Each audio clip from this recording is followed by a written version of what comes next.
One. Let's go! This show fucking stinks, and the fact that you listen, we are very, very thankful for it. AJ, you never cease to amaze me with your toxicity, pal. You got a couple of these? God damn it! What the fuck are you doing? Fuck Boston.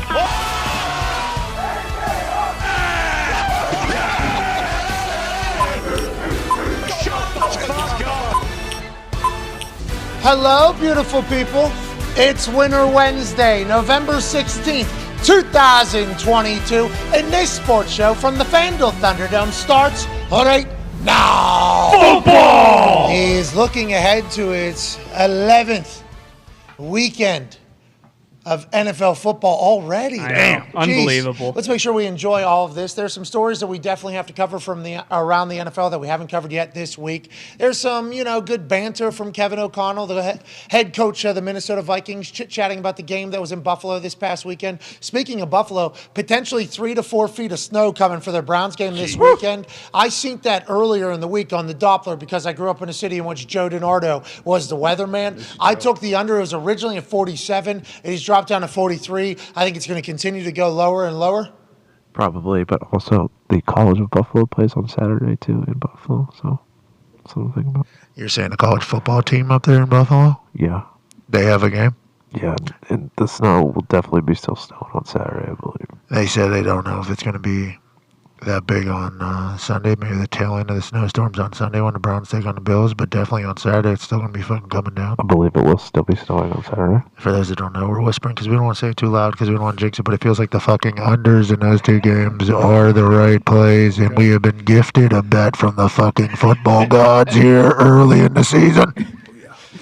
So that's why we're trying to keep it down. Don't tell anybody. Yep. Don't tell Keep that anybody to about yourself. it. Keep that. We don't need to get too loud because, once we get too loud about things, it always seems to come back and kind of punch us. Not going to put it a part of the Super Boost either. No. Because we don't want to make it too loud, but it seems like we're getting a layup here. Something we should think about. The Bills bouncing off a loss. Maybe they're going to come out and go buzzsaw, so the over might hit. And it might be an over anyways because we just talked about it here. But massive snowstorms coming to the Northeast. That should affect some football. Cannot wait to chat about all things happening around the NFL. Also tonight, I want to let everybody know, 9:30 p.m. Eastern on ESPN. Huge. The Texas men's basketball team, the Longhorns, play host in the Moody Center to the fucking Gonzaga team.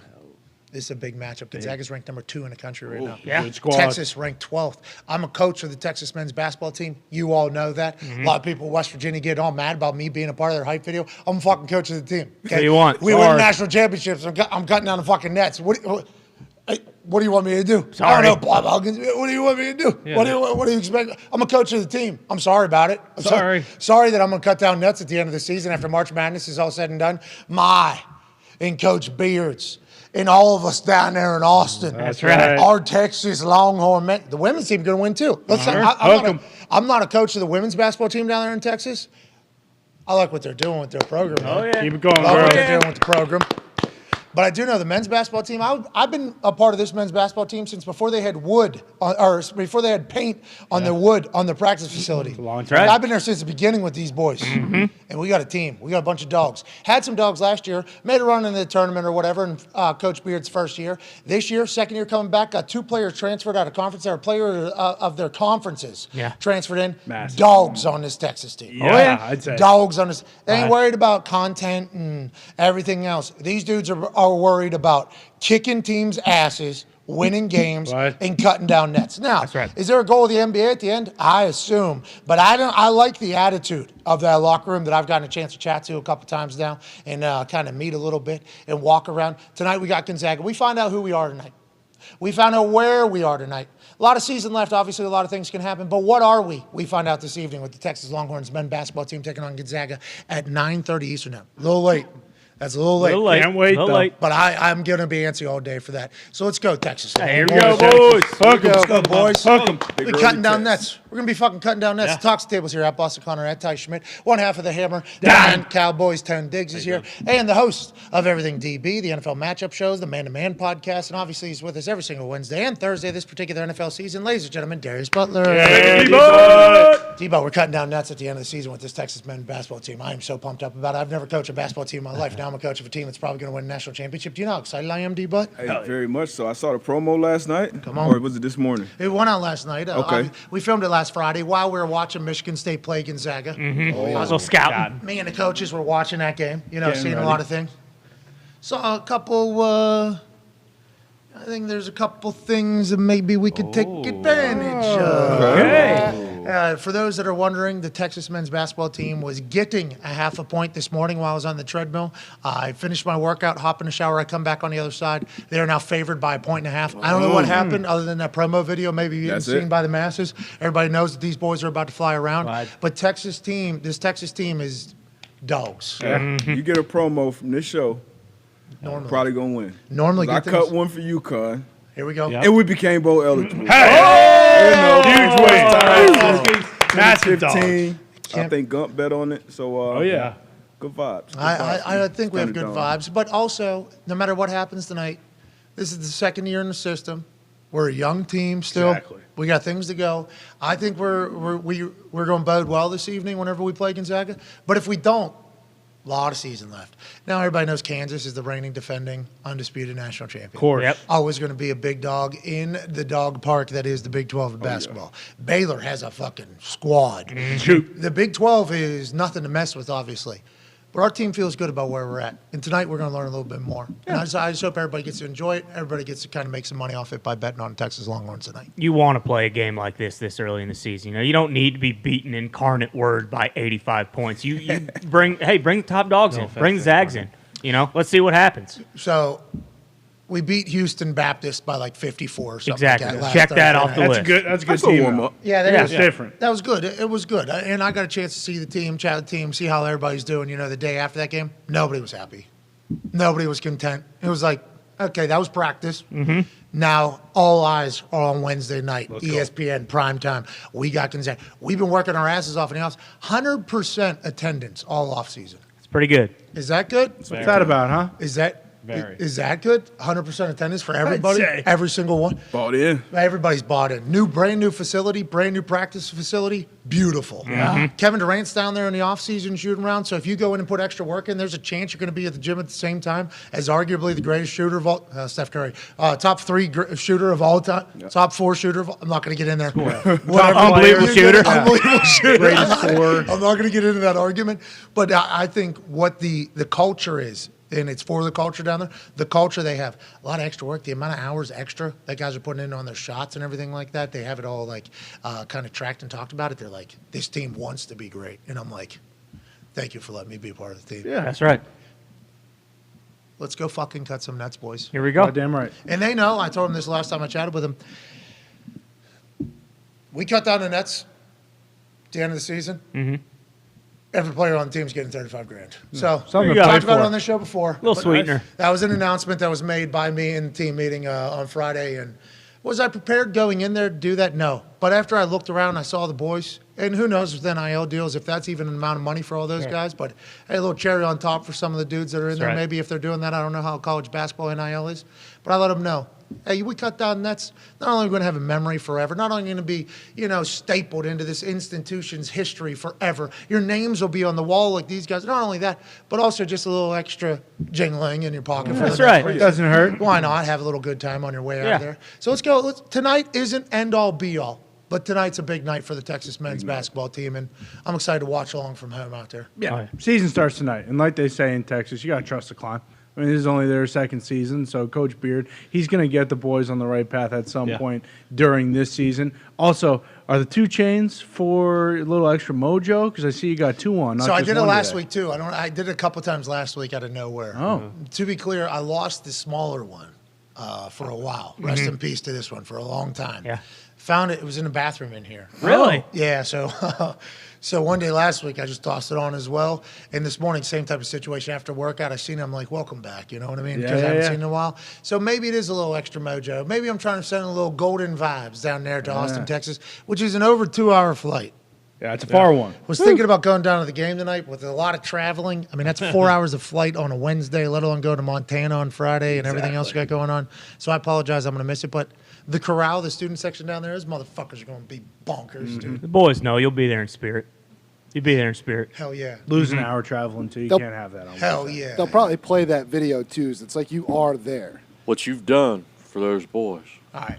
Nick. You're the right man for the job, Pat. Shout out Foxy, too. Michigan State got a big win. Huge job. So Michigan State almost beat Gonzaga on the carrier Yep. on Lost Friday. by one. Lost by one, and they weren't ranked. No. Michigan State wasn't even ranked. They were in this in this game strictly because Izzo's there, and he's it's January, February, Izzo, April. That's what they say. Michigan State or whatever. Hell yeah. So they were in this thing, and they were the only ones that weren't ranked. Yeah. Like, they were the only ones that were invited. Which is really unusual for Michigan State, by the way. Yeah, not being ranked. Right. I found it to be alarming. And so the people that are putting together this specialty game here on the Air Force carrier on Veterans Day or whatever. Yep. So Dope, too. they give Gonzaga a game. That dope. Yeah. Awesome. Unbelievable.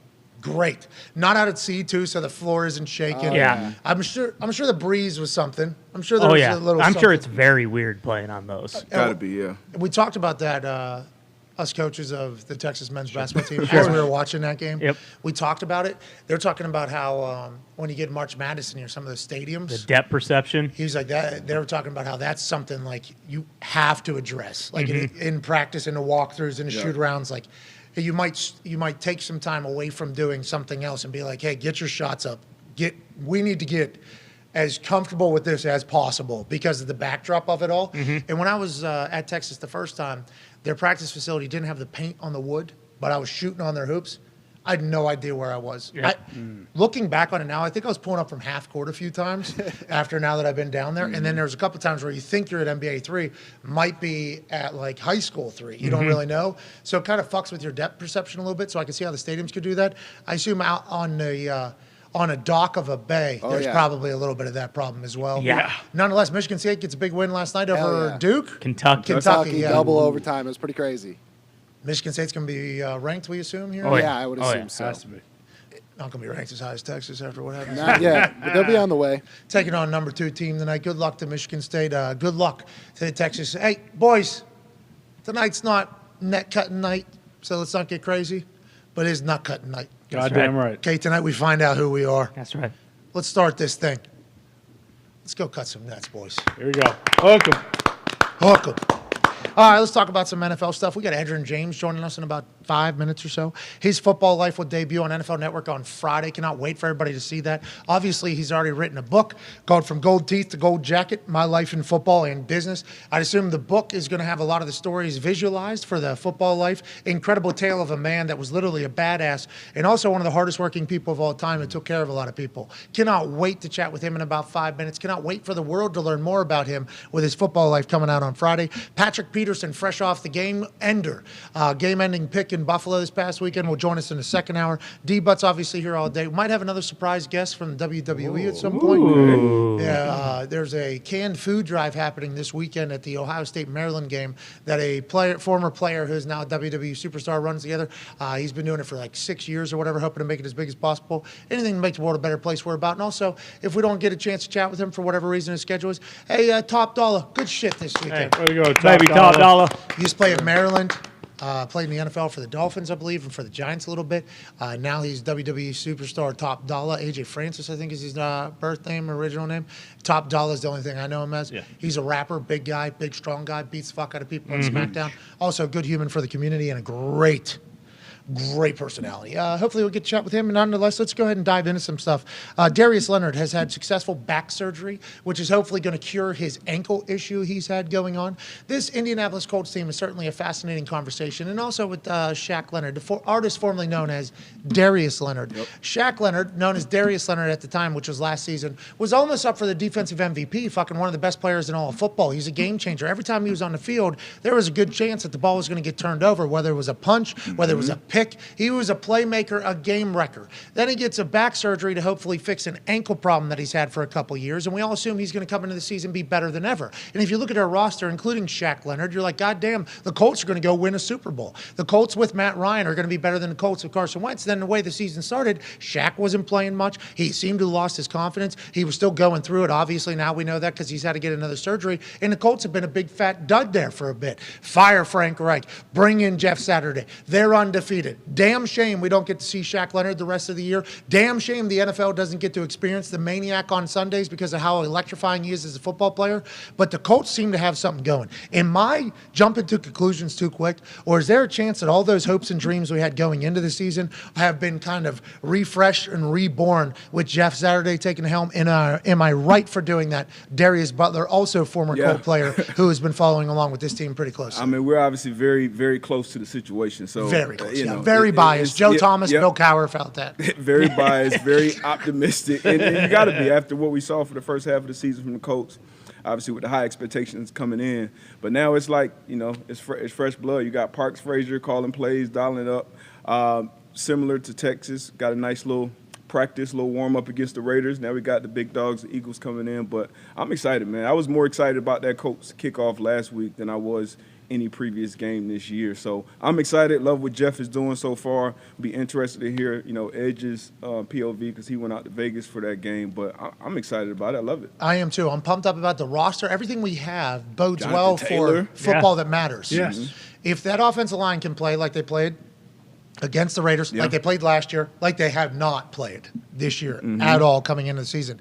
We can run the ball. Jonathan Taylor got AFC Offensive Player of the Week or whatever. Congrats, Jonathan Taylor. Maybe JT. And going into the season, we assumed this was going to be every week because of how this motherfucker ran last year with the team only getting better. And you would think Matt Ryan would have been putting him in positions to run even better. So when that didn't happen, we're all kind of heartbroken. And that's why whenever you bring in a new coach, as opposed to somebody that's already on the staff that has proven that they can't do whatever the fuck we all expected they were going to do this year, and then they have a win, they have success, it's hard not to get excited. And for you talking about you watching this game and getting excited for kickoff, me too. The Packers and Cowboys was an incredible game, but I was watching every single minute. It was hard not to, for me, as a Colts fan who has followed this team very closely, had high hopes, it was hard not to watch every snap and be like, okay, it seems like they're alive. Seems like they care. Seems like they're giving a little bit of, effort. And is it because Jeff Saturday's there? If any new coach comes in there, is there a new effort? Is there a honeymoon phase?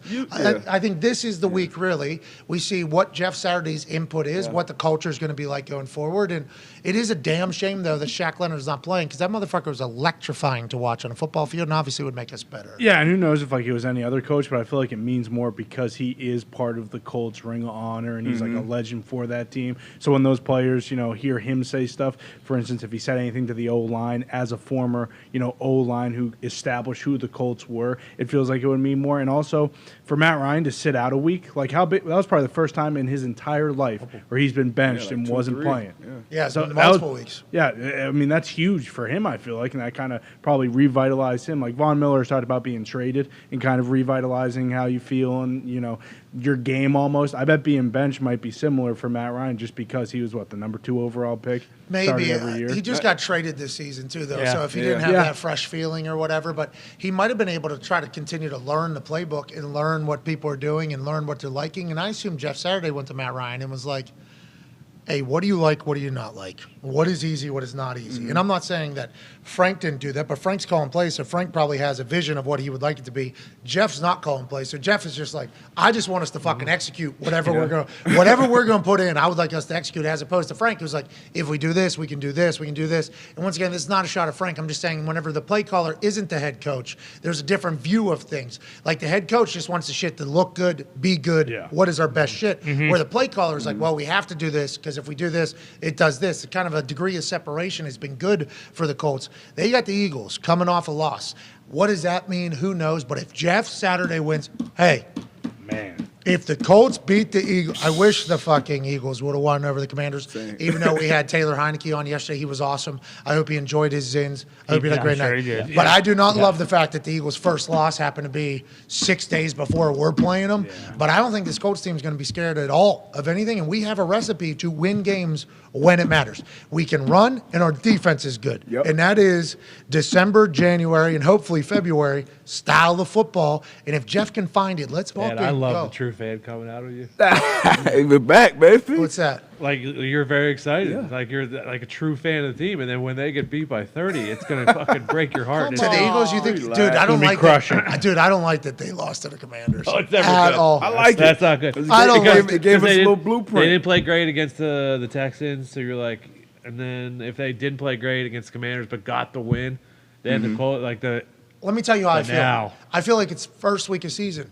I got back into that. We talk about this going into the season. We're like Lions fans right now have all the hope because on paper, maybe this is the year we go 10-7 and make a playoff game. When Jeff Saturday got hired, I got a chance to take a trip right back to that point. I'm like, everybody's still on paper on that roster. Whole new vibe coming into the building. It's almost like it was week 1 last week, and I think that's how a lot of Colts fans are talking. That's why this weekend against Eagles sold out. There's no way that game's sold out. No way that game's sold out if Frank Reich is still the coach or whatever. It's like we all feel that way. And we might get our fucking hearts broken, okay? The Eagles might, coming off a loss, do what the Eagles did to everybody else beforehand. But I like this Colts team. Joining us now is a man who is synonymous with Colts success. He's a Hall of Famer, Ring of Honor member. He's an author who wrote the book, From Gold Teeth to Gold Jacket, a story of his life in football and business. Not only is he an incredible football player, obviously, he was an incredible teammate. Everybody loved him. Great businessman. And to be honest, I'm incredibly honored that he's on the show right now. A man who was in Las Vegas for Jeff Saturday's debut as a head coach for the Indianapolis Colts, former teammate of Jeff Saturday, legend around Indianapolis and the NFL as a whole. Ladies and gentlemen, Edgerrin James. Yeah! Yo, what's up? What's up? What's going on? Edge, what's going on, man? And obviously they're hello. How you doing, Edge?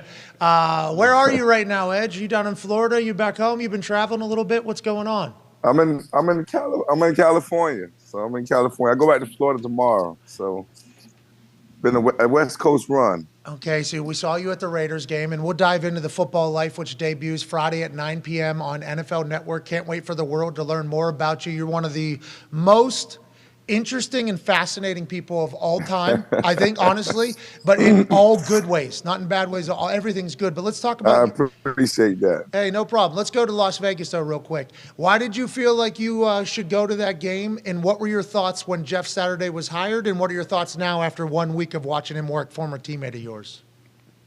Well, the hire, I'm like everybody else. I was surprised about the hire, but I love it. You know, I think, man, this is America, man. You know, everything we create in life we want to live. There's no rules. There's no right or wrong way. I know a lot of people like to go a traditional way, but man, some things you just feel it. And I think Mr. Ursay, he just felt it. But he has some insurance because he got 2 head coaches on his staff, so he has everything protected. So it wasn't something that seems unusual. You need somebody that could grab those guys and get the guys headed in the right direction. But they actually have a good team. The roster is a pretty good team. So I'm not surprised, and I'm happy that it happened. And as far as me going to Vegas to support, man, that's my teammate, man. And anytime you get one of yours, I always think it's important to get up there and get behind them because that's the organization has always been good to me. Jeff Saturday's a friend. And you want to see them have success, and anything you can do, you always want to support, and you have to get behind them. And I love the move. I love what Saturday did. He brought something to that team that obviously it was missing, and now we just want to see how it goes. You feeling obligated to go support him is the reason why every human that has ever worked with you or played on the same team as you fucking loves you. I can't wait for the world to learn more about that on Friday. When did you talk to Jeff before the game, and did he seem like the same old Jeff? Was there ever a moment where you thought he was nervous? Did he seem confident? What was it like as former old friend, former teammate of his, watching him get ready for his head coaching debut? No, I just called him, congratulated him, told him good luck. That's all you need. It's football. Any football player knows that you have a routine. And a lot of times you can sit up and say you don't have experience or any other things, but man, your experience is being a football player, being out there ever since you was 8 years old. You understand what it takes. And if you've been around great coaches, you adapt a lot of their habits. And in the conversation, even when Jeff was talking to the team, I heard a little Tom Moore come out of here. I heard a little Tony Dunn. You can start seeing a lot of those coaches that you've been around in the locker room. You start hearing some of their quotes, and that was pretty interesting. So a guy like that, he's picked up so much from some of the great coaches, and all he did was just kick it down to those players. And when I heard him say, who goes the hardest, the longest will win, that was Tom Moore. So it was great. You know what I'm saying? So it's fun to be in there, and man, I'm excited for him. And hey, man, this probably the new wave of how you do things. You got to have that it factor. It's not so much of experience; it's the it factor. Yeah, Jeff Saturday got it. It could be the next blueprint too, which is what a lot of people, just couldn't even fathom whenever they were losing their mind about him getting hired over the other head coaches that you had mentioned on his staff there. Whenever he gave out the Victory Monday too, I was like, how? That's the first thing he thought of. Man. Yeah, first thing he thought of when we win. You gotta love that. Yeah. Every player loves Victory Monday, man. It's November, Victory Monday. But hey, Pat, that might be the new formula. Get some former coaches to be your assistants, and get some guys that can just rally the troops as the one that gets in front of the microphone. Let the coaches coach on the offense and the defense, and let the Saturday get up there and get the guys together, because the guys need to be pulled together. And sometimes you get certain people that can pull them together. And Saturday reaches everybody. And I think that's what Jeff was known as a player. I was there towards the tail end of the run. Never got to be teammates with yours, which is a damn shame, because the stories I hear, you're fucking legendary, dude. You need to know that you already know we that. have fun, man. Yeah. You gotta have fun. On locker, all type of shit. Yeah, you gotta have fun. Yeah, I've heard that. Does the NFL life dive into that a little bit, or what do you think? Nah, I don't go into that, but it's so that means we have more to tell. We didn't get it all. we have more. So hey, tell one of the other big networks or somebody who wants to do something even bigger. And we still have more room. There's more to edge. Yeah, I don't think that would have to be a 55-piece documentary, from what I've been told, to really cover the docu-series. Yeah, exactly. Yeah. What is it about Jonathan Taylor you think that makes him a great running back? And why do you think he came back this week? Is that all offensive line? Is it him getting confident again? Is it the way Jeff had strategy? And do you talk to Jonathan Taylor much? He just won AFC Offensive Player of the Week. Yeah. Had a baby, first time all year. We're happy for him. What is your relationship with him like, and why do you think he had such a big weekend? Well, Jonathan Taylor, he's a football player. He loves the game. That's the one thing that stands out. He loves the game. I talked to him a little bit before the game, and you can see he's into it. He's studying his plays. He's making sure he's going over all the things that he needs to for the game, and that's always a good sign. He's not just going out there reacting. He's actually preparing. And I think that ankle injury just held him back a little bit in the previous games, and then he knew it's time to get out there. And one thing they did that stood out to me was they simplified everything. And when you simplify, you just play and react, you're going to play faster, you're going to play better. And I think that's what a lot of people don't really understand that happened this past week with the coach. They simplified things. Jeff Saturday, he went in there let's just get down to what we need to get down to, simplify it, and let's just let your talent do what your talent is supposed to do. Less thinky, more athlete takeovery. Right. That's what Sirianni said in his opening press conference with the Philadelphia Eagles. He said, my motto is less thinking, more athlete takeovery. And everybody was like, this guy's a fucking doofus. And then it was like, nah, why go get a great player and then you make him have to do all this thinking? Let him just do what he does. That's the game. The game is not as complicated as people make it. If I'm better than you, I'm going to show you I'm better than you.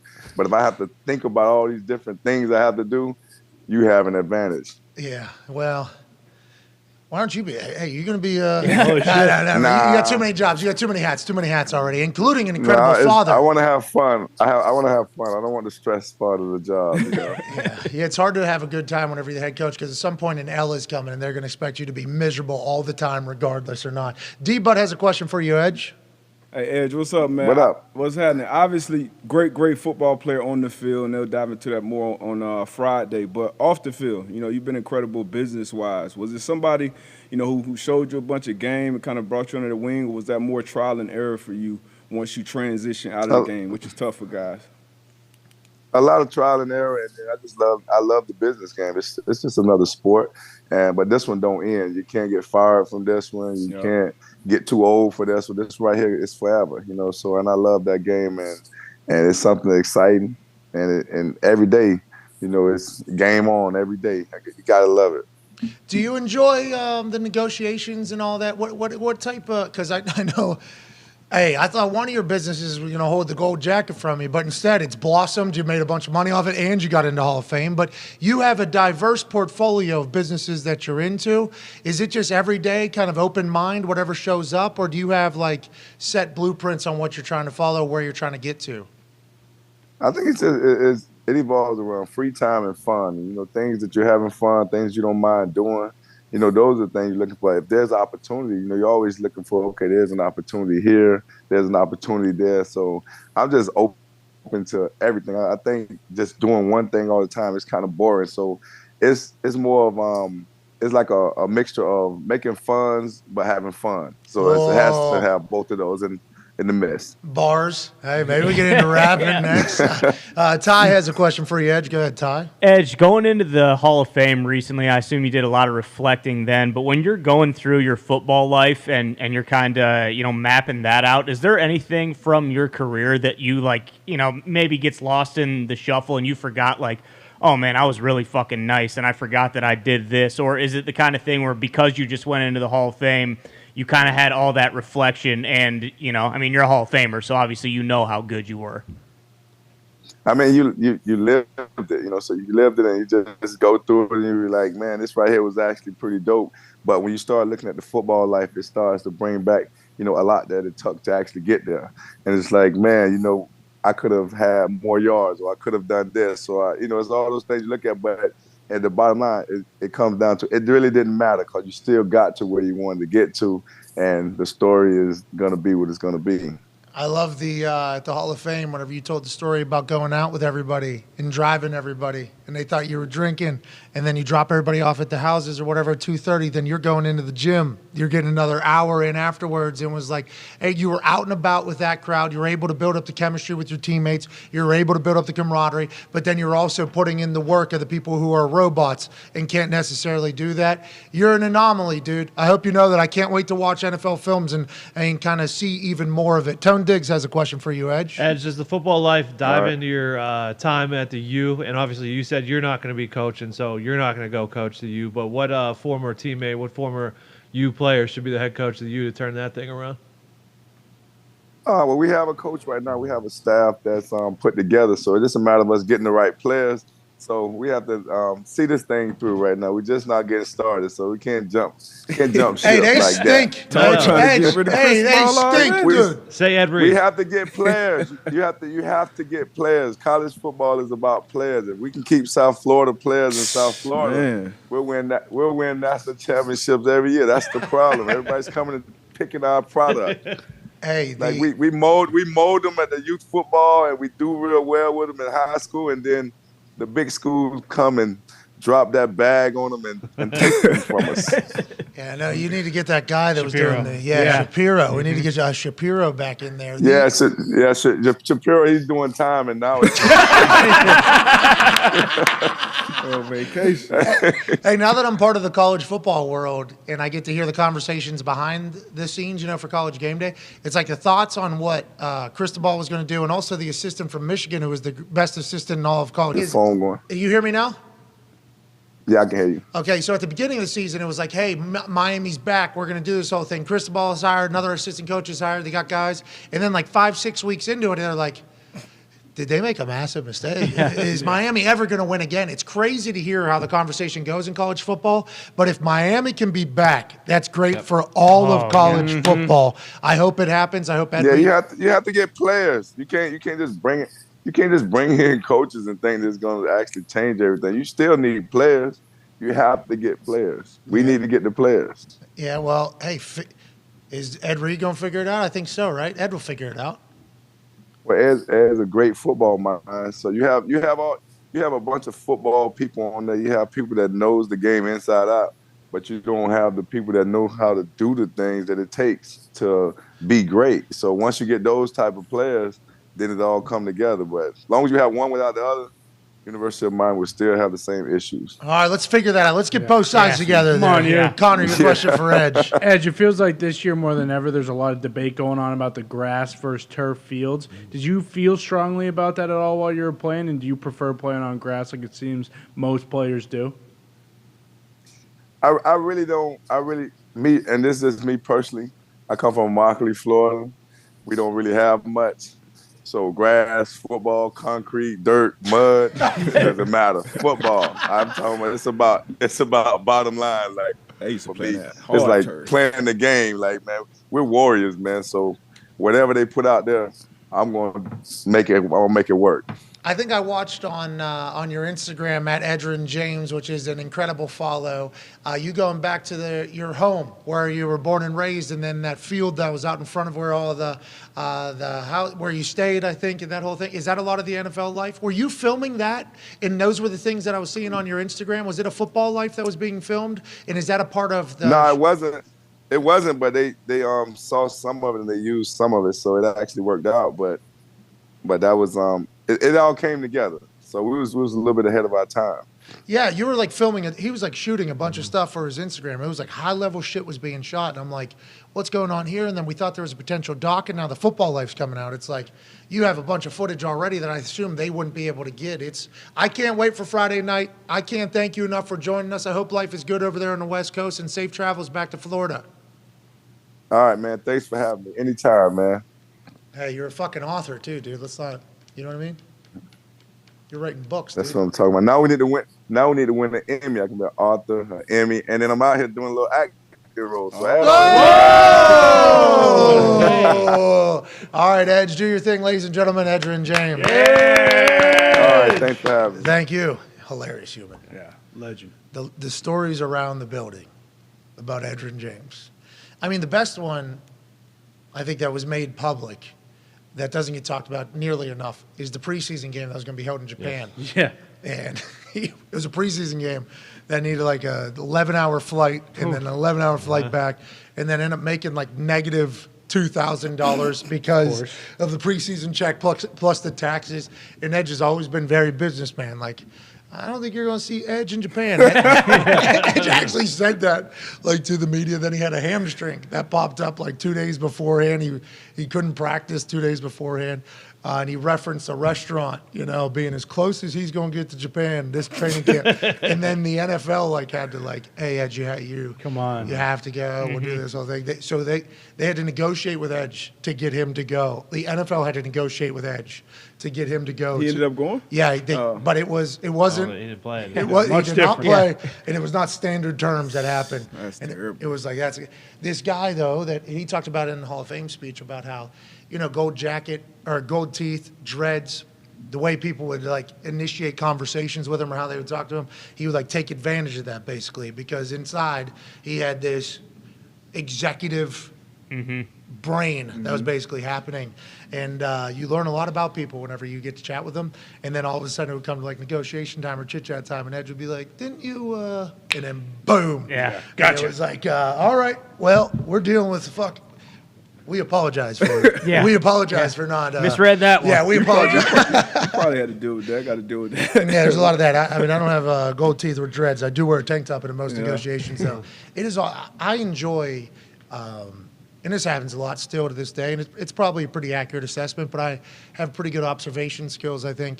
I love it. If somebody thinks that I'm the dumbest person in the room, I enjoy it a lot. You learn a lot about people whenever they think you're the dumbest person in there. So the things that people will say, they won't even think like, oh, he won't even think of this or whatever. And then like 20 minutes later, actual words that came out of your mouth. Didn't you just say? I did say that. Oh shit, he's not a dipshit. Thought so. Okay, cool. Yeah, no big deal that you did that, but we're in a much different place now than we just were 20 minutes ago or whatever. So I enjoy it. But Edge is definitely an inspiration of mine. I think his football life is going to be awesome. Yeah. I don't like football lives at Friday at 9 though. Yeah, interesting time slot they chose. I don't know. Is it always? Is it always? Yeah. Yeah. I usually just watch those on demand because I'll forget too, like some of the ones they have, and if you go and whatever like cable provider you have or whatever. Some of the football lives that they had that I never even knew they filmed or seen. That's my thing. Are incredible. Yeah, I'll see a clip on like Twitter or something, and it'll be like, "This is from a football life of some player." I'm like, "They did a football life on?" Yeah. How do I not know that happened? I feel like, I hope we're getting ahead of it now. There's going to be clips that are going to come from this Edgerrin James one that people are going to be like, "Who the fuck is this guy?" It's like, this is a guy that is maybe one of the most entertaining people of all time, who's an incredible businessman, great football player, beloved by everybody. Yep. So it's like that's a one of one there. If he was to get into TV, he'd be the best person on TV if he wanted to be, but he doesn't because, the fun's got to match the fun. That's right. Yeah. He's just living his life. Great father, too. There's a lot of, if you follow his Instagram, him and his kids, and then the community. He takes care of an entire community basically every single summer. It's like a camp, like a football camp that he runs every single day on his property in Orlando. He's fucking unbelievable human being. I cannot wait to kind of see the clips from Friday night. That's kind of what stands out, honestly, the most about him for me. Growing up, being a kid from South Florida, being a UN fan, but then seeing him obviously do what he did on the football field. But we know a lot of mutual people, but what you just said, how he treats like everybody, regardless if it's, Jim Irsay or anyone else, like he treats everyone with that same respect. So that obviously goes beyond everything else for me. He opened an adult ballet. Yeah, is that right? While he was a Hall of Fame finalist, and I said, "All right, well, I mean, we're going to see, because these are media people voting in there." Good establishment. I believe his adult ballet has grown. They have multiple places. Yeah. Good business. Good business too. Yeah, agency, restaurant, bars, and adult. I mean, he has turned it into a full Good business. Prestige It's turned into a worldwide. full Yeah. business, and he got into the Hall of Fame as well because you can't fucking deny Edge's talent or whatever.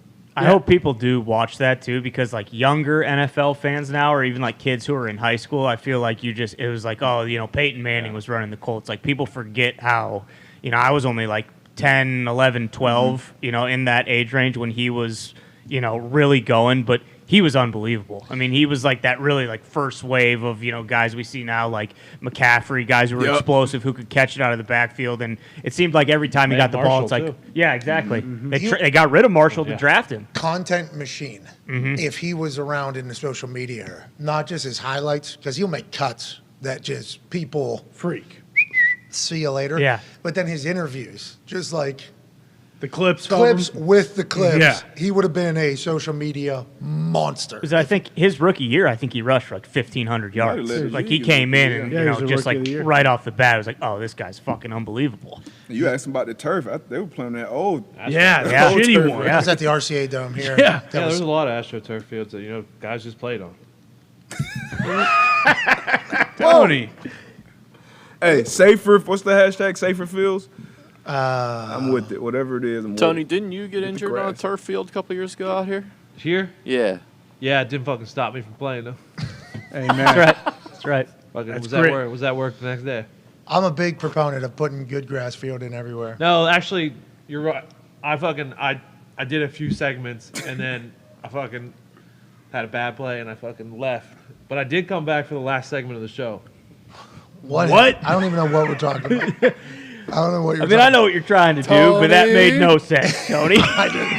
Oh, he left the game, but then he came back Yeah. in at the end. Yeah, I don't in the remember last though series. I don't remember what you're We referring were to. playing catch on a football field and I fucking broke my foot. Oh, that was in Georgia. Yeah, that was natural grass in the I in also did Centennial that, Park. But no, this was here in. No, that was when he was doing parkour. and he Oh broke yeah, his yeah, he ankle. was doing extreme walking. Yep. Yeah, in Georgia. Very early on here, we went to go to a field. You were getting some punts in. Oh and- yeah, that high school. I Yeah. ran a fucking sweet fade route. And Fell. Yeah, I do remember that. Fell and broke your foot. well, no, I fucking high pointed it and came down on it wrong. Oh yeah. Do you still make the catch though? Yeah, of course. Touchdown. Was there any sound on the way down? I don't remember. You Yeah, just hurt. squealed. What? Oh! The stories from Peyton too. Like I think that's my favorite part of the football life stuff is that you get to hear guys who are in the Teammates. locker room with them. Yeah, teammates talk about them. Like that is the best part for me. Yeah, it should be fun. Friday night at 9. I don't know how many people are going to watch it, but let's get that thing on demand. DVR it. Let's make sure we DVR. see it later. Let's get clips run on this particular If it program. means anything, you can watch Young Rock and then switch right over because it's 8:30 to 9. Well, I got to watch my tribal chief. I wish I could watch Young Rock, but come on. All right, let's talk about some more NFL stuff. Our true tribal chief. Justin Jefferson's gloves and arm sleeve have been sent to Canton to the Hall of Fame. Hell yeah. I enjoy the thought that since it is one of the greatest catches of all time, this morning I heard people debating whether it was OBJ's catch or Justin Jefferson's catch, his greatest catch of all time. Now, Justin Jefferson's catch, I understand, was a 4th and 18 in a big-time game in Week 9 or Week 10 of the Week 10. Mm-hmm. Yeah. Oh my God! It's Yeah, we're already moving. Week 11. I Week know. 10 of it. We need to. Yeah. We need to. Every It's single snowing day. out. Week 10 of the NFL season in a massive game. I think it's a big catch. Odell Beckham Jr. was Monday Night Football. Incredible touch. I think it's tough to judge against Super Bowl catches because like Super Bowl catches is like. It's Super Bowl. Hundreds of millions of people are seeing it. It's for the big one. So, like, Santonio Holmes' catch in the corner, huge. Julian Edelman's catch against Atlanta Falcons, huge. But whenever you talk about just pure skill, this fucking catch needs to go at the top of the list with every single one of them. It's hard to say this is the greatest catch of all time because it wasn't in the Super Bowl or in the playoffs, but it was a 4th down. It was a gotta have it, and he defied physics with his big fucking strong mitts and made an incredible play right between Lewis's fucking hands. Now, the glove that he's wearing, that went up and it was almost like the DeAndre Hopkins situation. Yeah. Where he went up in between, like you Arizona. see his glove go up in Against the between Bills. everybody and make the catch. It was almost like that. His sleeve and glove going to Canton, going to the Hall of Fame. They put, and then what do they say? Just great catch. Just awesome 4th catch. and 18 Awesome. gloves and sleeve. Awesome. Possibly greatest catch. And then they run the video, and Yeah. then it's probably right next to Odell's, whose glove is probably there. Yep. And it's probably an arm that's like this. Maybe they should have a vote. Yeah, better have a swoosh on. How do you feel about that whole situation? It's kind of these are cutters, right? I didn't see a swoosh on his cleats. I'm not sure who he signed with, but Those look like that might cutters. be Nike. Those do kind of look like cutters. But they're not allowed. Cutters make Those some are, good fucking are gloves. cutters even allowed anymore? I think they got banned, but cutters might have had to Change they their- might have had to change Less the recipe. sticky. Formula. Yeah. Cutters like are- Four Loco. Yeah, best. exactly. Yeah. You had to cut out the part that kills you or whatever. Before Loco came back. But Nike needs to pay OBJ his fucking money. OBJ, and you know, this is what these brands do because they do it when you have shoe deals and obviously much lesser notable players. You get cut, you get released, and they basically, that's the end of your shoe deal. But Odell was like the most marketable NFL athlete when they signed him to this brand icon deal. And obviously, altering the gloves and cleats and shit, which they were sweet, but they need to pay him his money. Well, Nike too. It's like, hey, you know this It's guy. $2 million. Come on, Nike. Come on, Phil. A lot of money. We talked about this yesterday. $2 million is a lot of money. Not the fucking Phil. If you would have told, any of our families up here that they were going to get $2 million, it would have been the greatest fucking days of our life for a very long portion of our life. I'm in a very different situation now. I'm very lucky to be here. The boys, I think, will be in that situation very soon where they're than I am. But $2 million is a lot of fucking money. Let's not be crazy, okay? We all agree that $2 million is a lot of money. Yes. But to Nike? Not to Nike. Nike's $2 million. Why would you even start this? This is our thing yesterday. Why would you even start this fight for fucking $2 million with Odell Beckham Jr.? And for Odell Beckham Jr.'s side, everything's been positive. He's been like a high school recruit, getting recruited places. It's all been babyface, babyface, babyface. Fresh out of the Super Bowl. He gets hurt, supposed to win MVP. Babyface even more. This guy got fucked. He was supposed to win MVP. If his first ACL surgery was better, this guy probably not only Super Bowl champion, Super Bowl MVP, whole different thing. Maybe a deal's already done. Instead, he gets hurt on the biggest stage. We all feel bad for him. Now everybody's recruiting him. Here we go, here we go, here we go. Nike then chooses, I guess, to not pay him $2 million and start a brawl with the biggest babyface in the NFL right now, which 5-6 programs are trying to recruit him to come back to. So at one point, they're worth $280 billion, Nike. Yeah. Okay. Nike market capitalization, billions of dollars. At one point there, they were up to $280 billion if we're just doing some quick math. Now it appears as if they're at about $170 billion. Nonetheless, still pretty good. $2 million, actual drop in a bucket. Yeah. Actual drop in a bucket. Why would you start this PR firm? Some lawyer thought they were fucking a hero. Yeah. Some accountant thought they were a hero. Was that 270 when the Rams won the Super Bowl? Just scroll to the bottom and And even that injury, which was obviously a terrible might have been. injury, they probably got $2 million worth of marketing just from every time you saw that replay. Go to the one that was at Fucking 280. Nikes, Go to like- one that was at 280. Back, left, all right, right there. November 1st. November 1st, 2021. So right when he came back and played for the Rams? I don't know if we can directly tie Yeah. their highest point, Yeah. but maybe. Yeah. I mean, probably good marketing, probably not a bad thing. 2021, people still locked down here? Still, people got a lot of money? We weren't, but no, we were back by then. Everybody? Florida was rolling. I know. Florida never stopped, huh? Florida was rolling. Florida kind of handled this whole thing in a vastly different fashion. Was that around the time that American War Hero walked on stage and said, "Take that fucking mask off. You don't have to wear those." Who are you talking about? Fellow Paisan, American War Hero, 2-time graduate from Ivy League schools. Holy shit. I mean, you can figure out who I'm talking about. Jesus Christ. Who is it? I don't think Jesus was an Italian. Remember, Jesus was killed by an Italian. Oh, yeah, Pontius Pilate, that motherfucker. You're that right. fucking piece of shit. We don't know that he was Italian or not. He was from like modern day Jordan. Okay, so. Oh, but it was Rome though at the time, right? Yeah, and his name was Pontius Pilate. Everyone knows he was a fucking Italian. Not all Romans were Italians. Did he found the Pilate gas stations? Is that where the first gas? I don't know if they were using gas back then. I believe that was Jimmy Haslam, actually. It was. Yeah, it really was. Flying J Pilot. Yeah, that shoot was. The guy named it after himself. Pilot, me, Jay. Put it in there. There was some fraudulent shit going on there that kind of got wiped under the rug. Oh, yeah. Well, Yeah, what side's he on? Oh, they were screwing over truck drivers big time. Yeah, they were saying award points, get points, will get things. Turns out you never got anything. Yeah, no. So people were I doing respect stuff to get points, and then you were never able to cash them in on anything. Right. Yeah, Pilot J was doing that. Well. I think that was the accusation. We don't know what it came to be because it was never talked about again somehow. I assume there was a big check that was paid to somebody and then it kind of got wiped away. But yeah, that was whenever he was first being the owner of the Browns, I think. They were starting to bring up a lot of news, which is going to happen to whoever owns the Commanders. Yeah. Whoever buys the Commanders, it's like all of a sudden you're a president because there's other people that are going to want to buy the Commanders that are going to try to, it's going to become a, just like the political world's about to get because there's a presidential election coming up.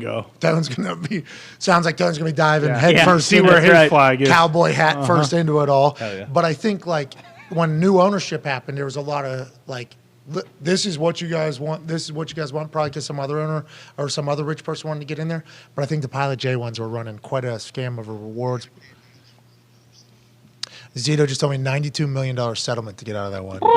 Jesus. $92 million is a lot of fucking money. Mm-hmm. That's a lot of fucking money that was scammed out of. Yeah. But once again, just like with Nike and the $2 million for Haslam. Just dropping a bucket. Exactly. Yeah. I mean, he just gave Deshaun Watson, $230 million. So. Yeah, so you put together the reward scheme and Deshaun Watson. This dude's at $313 million. Yeah. Doesn't even care. Problem. Drop in the bucket. No Fuck problem. And that's Pilot J, dude. Let alone fucking Nike. Nike is fighting over $2 million with Odell Beckham. Exactly. Let's ruin a relationship. Let's get some. They're getting put under a microscope right now too. Oh yeah, because Enos Freedom. You're talking about Enos Wow. Freedom. Why is that? Jalen Brown said some shit about him. Oh, Jalen no. did? He's on the best team in the NBA. They can't be doing that. Just as somebody that is, just as somebody that'll wear Nikes forever. Yeah, Come on. I literally wear him every day. Yeah, me but- too. Yeah. Guys, come on. Sorry. Artist and art. Jess Sims actually got the entire College Game Day crew. Oh. Because she's on Team Jordan. Thank you, Jeff. So I got these from Jess Sims, who got the entire crew new Jordans. That's Pretty sweet. sweet. Yeah, she's on Team Jordan. That's very Freeney. He was on Team Jordan. Mm-hmm. That would happen every once in a while. There'd be like Akeem Nicks was on Team Jordan. Hooker was on there. There was a couple guys that I played with where some extra shoes show up or set up though. So thank you, Jess, for these shoes. Thank you, Jess. With that being said, hey Nike, fucking everybody's wearing your shit. You were $280 billion 1 year ago. What are we starting a fight for $2 million for with Odell Beckham Jr., who everybody loves right now? Yeah. If you would have done this a year and a half ago, not everybody on earth loved Odell Beckham junior I could see how you'd be like, yeah, let's start some drama with Odell Beckham Jr. Maybe you'd have some people on your side. Now everybody loves him. What is the purpose of starting this drama for $2 million when everybody associates Odell Beckham Jr. with Nike? Like he is pretty closely tied to Nike. There's no reason to even Wait get till into it. OBS gets into their books. Oh, OBS is going to cut out. OBS is going to make a video. Uh-oh. You think Baker Mayfield Odell is looking at funny. looking at Odell Beckham Jr. and not throwing the ball numerous times that got onto OBS's Instagram that inevitably got OBJ released from the Browns? You think that? Wait till you see what he does to Nike. Yeah. He's taking Enos Freedom's video. Yep. He's taking a bunch of other people's video. He might be on site taking a selfie. Is that right? Is that right? Photo of that kid who was the son of whoever worked for Nike with all those shoes Yeah. he was reselling. Yeah, $300,000 a month. Tell you what, Yeah. Nike, you see a picture on OBS's Instagram of him on the Great Wall. Watch out, it's coming. Fucking good luck, pal. Dropping the elbow. Fucking good luck. That 155 billion current valuation. Yeah. OBS sees that.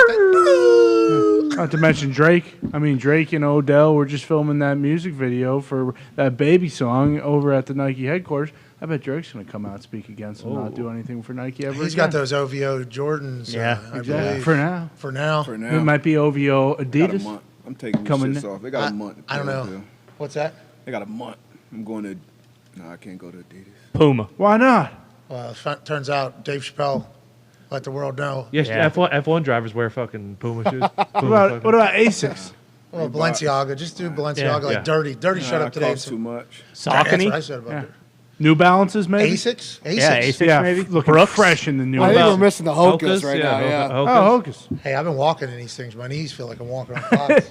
Hokas. Straight out of Hawaii. Brooks. Moose is making them. D-But's you could be walking around like a 6'5". Hey, Nike, you hear this? We don't want to do this. No.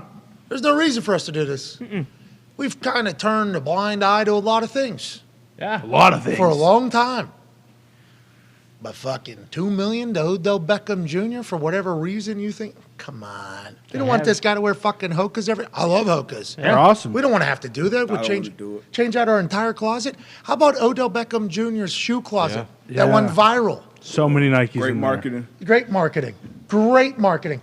How about the Nike swoosh in between all the Louis Vuitton things on his glove? Yeah. Boom. Nike and Louis Vuitton. Nuki Vuitton. Yeah, Yeah. Nuki Vuitton. What do are you we mean? even talking about, dude? This is all good stuff. $2 million, Nike? Make it right. Fucking relax. Odell's dude. about to pick the best team in the NFL, by the way. Join them, probably play all the way till the Super Bowl. Prime time, every Prime single time. game. What are we talking about here? What are we doing? $2 million, dude? Some people. Jeez, Phil. Let's turn to a much more serious product. I don't want to be the bearer of bad news. And this is something none of us could have seen coming. Amen. We could have never expected this. Nobody thought this was potentially going to happen.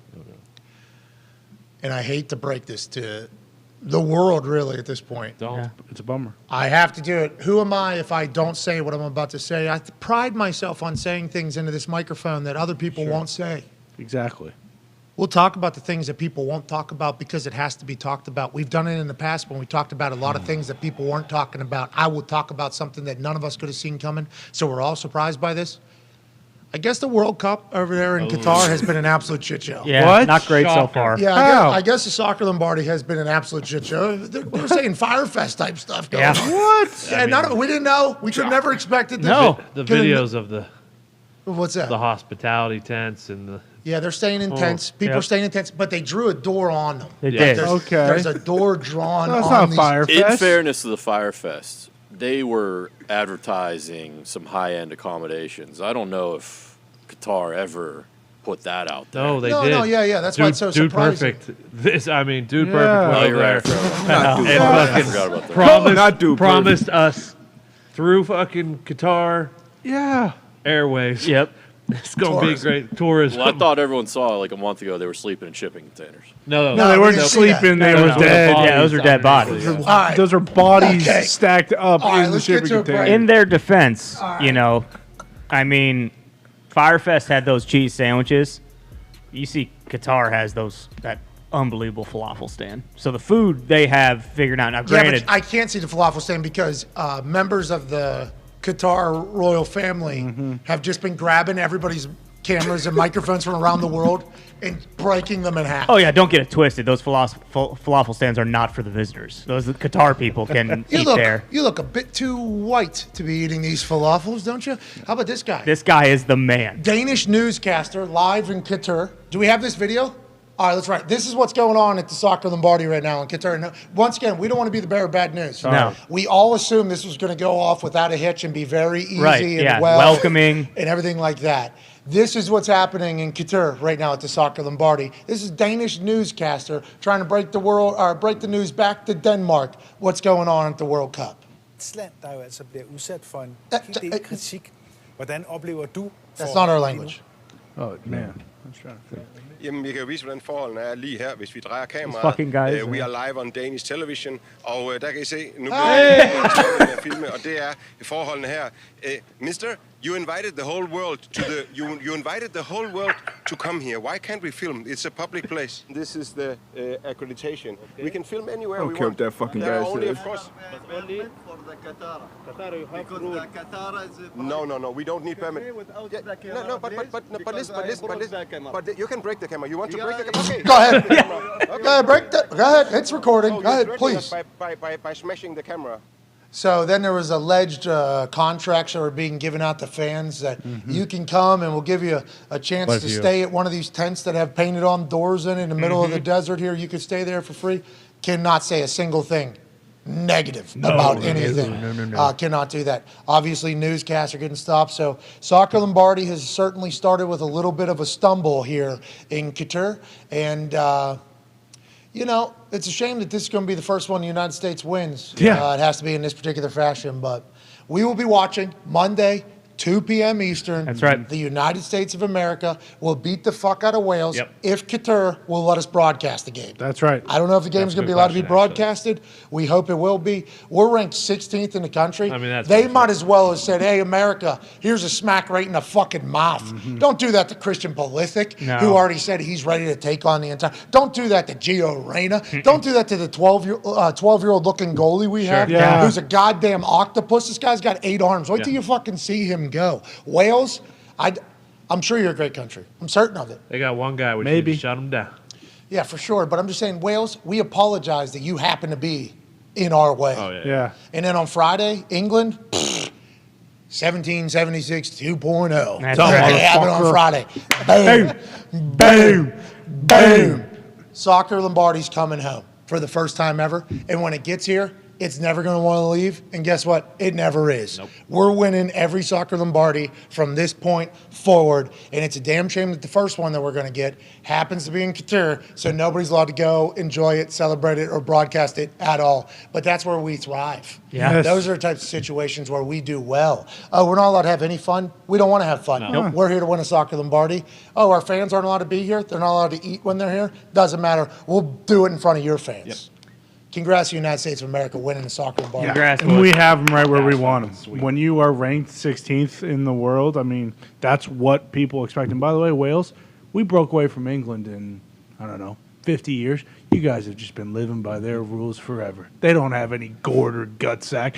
Gareth Bale is the only player that It wasn't they have. 1976. Well, basically was. You said we broke away, 50 years? Oh, no, in 50 years. It's taken okay. them All right. more than 5,000, and they're still sucking at the teat of that fat-fingered king. Well, we've been a free country for 50 years. Since 19, well, I mean, I did want to bring up 1976, but I guess we can just say that for later.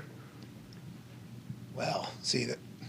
Nonetheless, thank you. For Any, that. anytime. Thank you for that shot at Wales. Yeah. The realization that if we do win, they will not let us leave the country. No. So we need our You know. jewelers over here to make one of those bata ball things. Yep. Because there's no way they're going to let us take it out of the country when we win it. No. And that's for all countries, by the way, other than Qatar. Yeah. You should think about making your own Balloon d'Or. the Soccer Lombardi trophy. Yep. Because there's no way Qatar's going to let anybody out of that country with it other than Qatar, who's got no shot of winning it. No. So Who's ranked 1? Who is that? France, probably. Brazil. Brazil. Oh, Brazil. And Which- they're not even good. Well, the good thing is one of their best players is now in Costa Rica with That's a good point. Yeah. just. Yeah. They're Giselle. rolling trainer. Yeah. All right, let's get out of here. Let's get to hour 2 on the other side. Speaking of not getting out of the country, too, did you guys hear what happened to those two people from the newscast? They chopped them up and they were selling them as the falafel meat.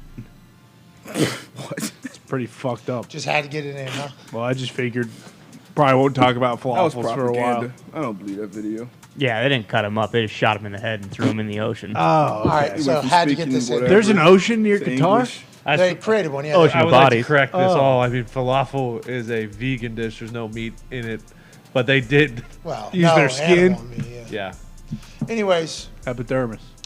we're going to win the Soccer Lombardi. Hell yeah. Go get him, Pulisic. Nobody's going to see it, though. No. Game Monday, 2 o'clock. Dude, perfect. Simulcast. I can't believe they lied to us. Who? Kobe and all the fucking cool guys over there. They said it was going to be nice. Colby Jones? All right, let's change Colby Jones. That's what the team needs. Jacoby Jones, yeah, send him in. No. Colby Colby Oh. Jones. Dreads. Come on. That was Jacoby Jones. He played with Alexi Lawless back in the day, Tony Miola. Yeah. That team was fucking team of destiny, pal. Oh, okay. I'm thinking of New England Revolution Guess you legend never played- Jacoby Jones. Excuse me. Hey, you want to throw a football, shoot a basketball? What do you want to do? Maybe that's what I'm thinking of. And dancing. He was great at dancing, too. Mm-hmm. What do you want to do? Throw football. Hell yeah. Anything but putting. AQ couldn't win any money for anybody yesterday. So, Something to think about. yeah, we had to add that. It was merches. Yeah, we had to add that just so he won home a winner. If Darius Butler is able to make this football into the basketball hoop, we will give 10 people that retweet this $500 to fully enter. You must tweet something nice to somebody in a reply to this tweet, and also put your cash tag in there so we can pay you efficiently on Cash App. D-Butt, you look so cool today. Hell yeah. Come on, Look how D-Butt. cool he looks today. Let's go, D-Butt. Cool sweatshirt. It'd be cooler you make it. All right. We got more options. We got more What did options. AQ put on that ball? Good feel. Oh, yes. Oh. A little strong, a little strong. Hey, pretty ball, though. Pretty Yeah. ball. Gee, you've been working out? Leonard Fournette throws one of those to Tom Brady. Tom Brady gets a Oh. catch. Oh, my God. Man. Thought Rough that was start. it. All right. Pick up Here the we go. basketball. Hey. Same rules apply. 10 winners, $500. Oh, man. Need a little bit of arc on that thing. Yeah, a little bit of arc. jeez. Need a little bit of arc on that thing. Bring it down from the sky. Shooting it like Ben Simmons. Yeah, so I'm a basketball coach. Just make sure we stay in it, but also the hoop's bigger coming from. Yeah, like a mortar. Yeah, the hoop's bigger coming from the top. There it is. A little bit more juice. A little bit more juice. That's the this guy's trajectory. deal. Though. 10 people win $500 when Darius Butler puts this in the hoop. Bang! All right, rough end of the first hour. We'll get another shot at. Nobody will know this even existed. No. 5 minutes. AJ Hawk will join us. Hour 2 will be on the other side. We'll also have Patrick Peterson joining us in about 19 minutes of the Minnesota Vikings. He was iced out on a play. Closer. Yeah. Stacked. He's in shape, you could say. I'd say it might be a little fat now. Did he get a little bit too comfortable resting on his yawnings after the big win? We'll see what the state of the Vikings is. State of Patrick Peterson on the other side of this break. Take 5. Bye.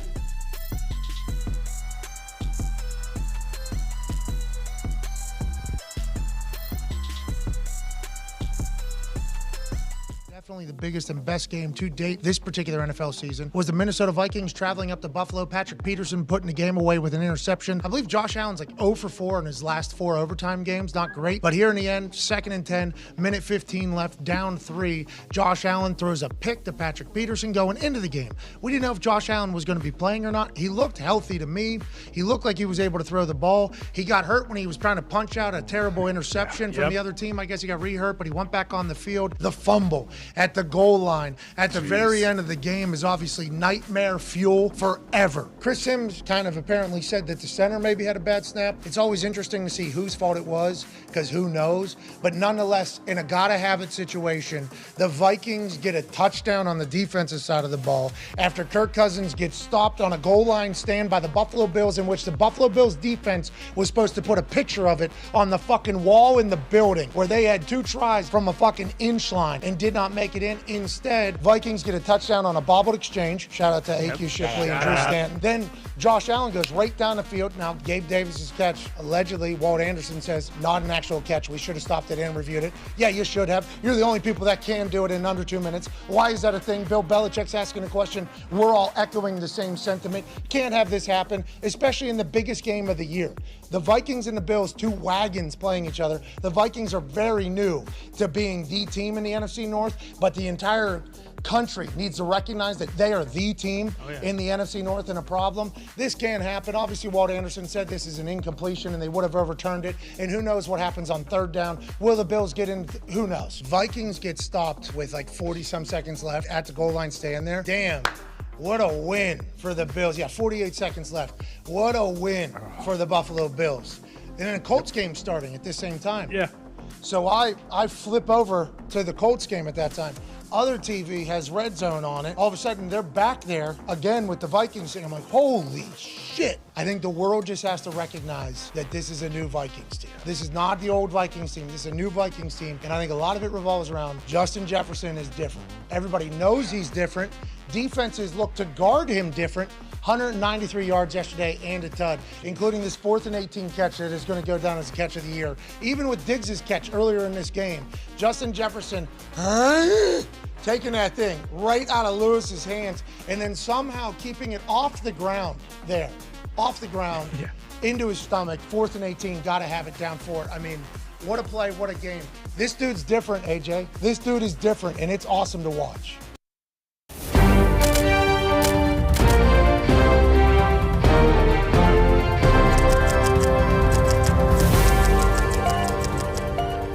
Hello and welcome to the special investigative report. Much has been made in the media world on the life and charitable donations of the man Pat McAfee, especially lately with the rise of the ever-popular Pat McAfee Show, a show that in his own words, stinks. We thought it privy to dive into the inner workings and machinations of this tiny business, this small regional show that has reached international discourse. We sat down with the suit himself, Bruce Brown, to figure out what, where, when, why, and how they're able to give away so much money to the viewers of this incredible program. So yeah, when you enter a Pat McAfee Show giveaway or win a FanDuel merch picks contest on Sunday, essentially, the entire hashtag will be downloaded into an Excel file and the winners will be randomized within that. And then we do a quick scumbag check, basically click on the profile and make sure, you aren't a robot or blocked by Pat. And then it'll be transferred over to Dirty Gertie, who creates the Winter Wednesday graphic, which then runs on the show each Wednesday in a commercial break. If you win over $599, we're going to need your email, or you can email giveaways@patmcafeeshow.com. If it's under $599, all we need is your cash tag. And if you win merch, obviously we need your size, address, and what you want from the store. Usually I'll just reply to you on Twitter. If you have any questions about any giveaway, whether it's cash that you either are waiting on or merch, you can just reach out to me on Twitter or email giveaways@patmcafeeshow.com. Please give us about 1 to 2 weeks to sort out your prize. That's typically how long it takes. But again, if you have any questions, just reach out to us.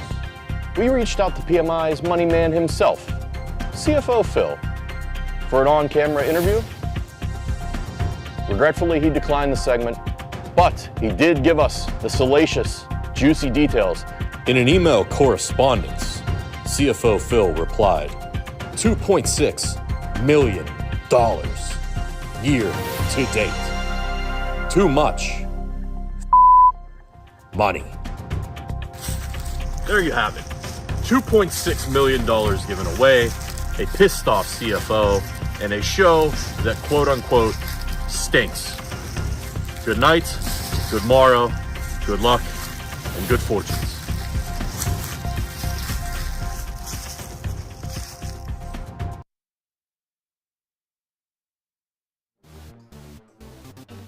Hey, why? Let's go! This show fucking stinks, and the fact that you listen, we are very, very thankful for it. AJ, you never cease to amaze me with your toxicity, pal. You got a couple of these? God damn it! What the fuck are you doing? Fuck Boston.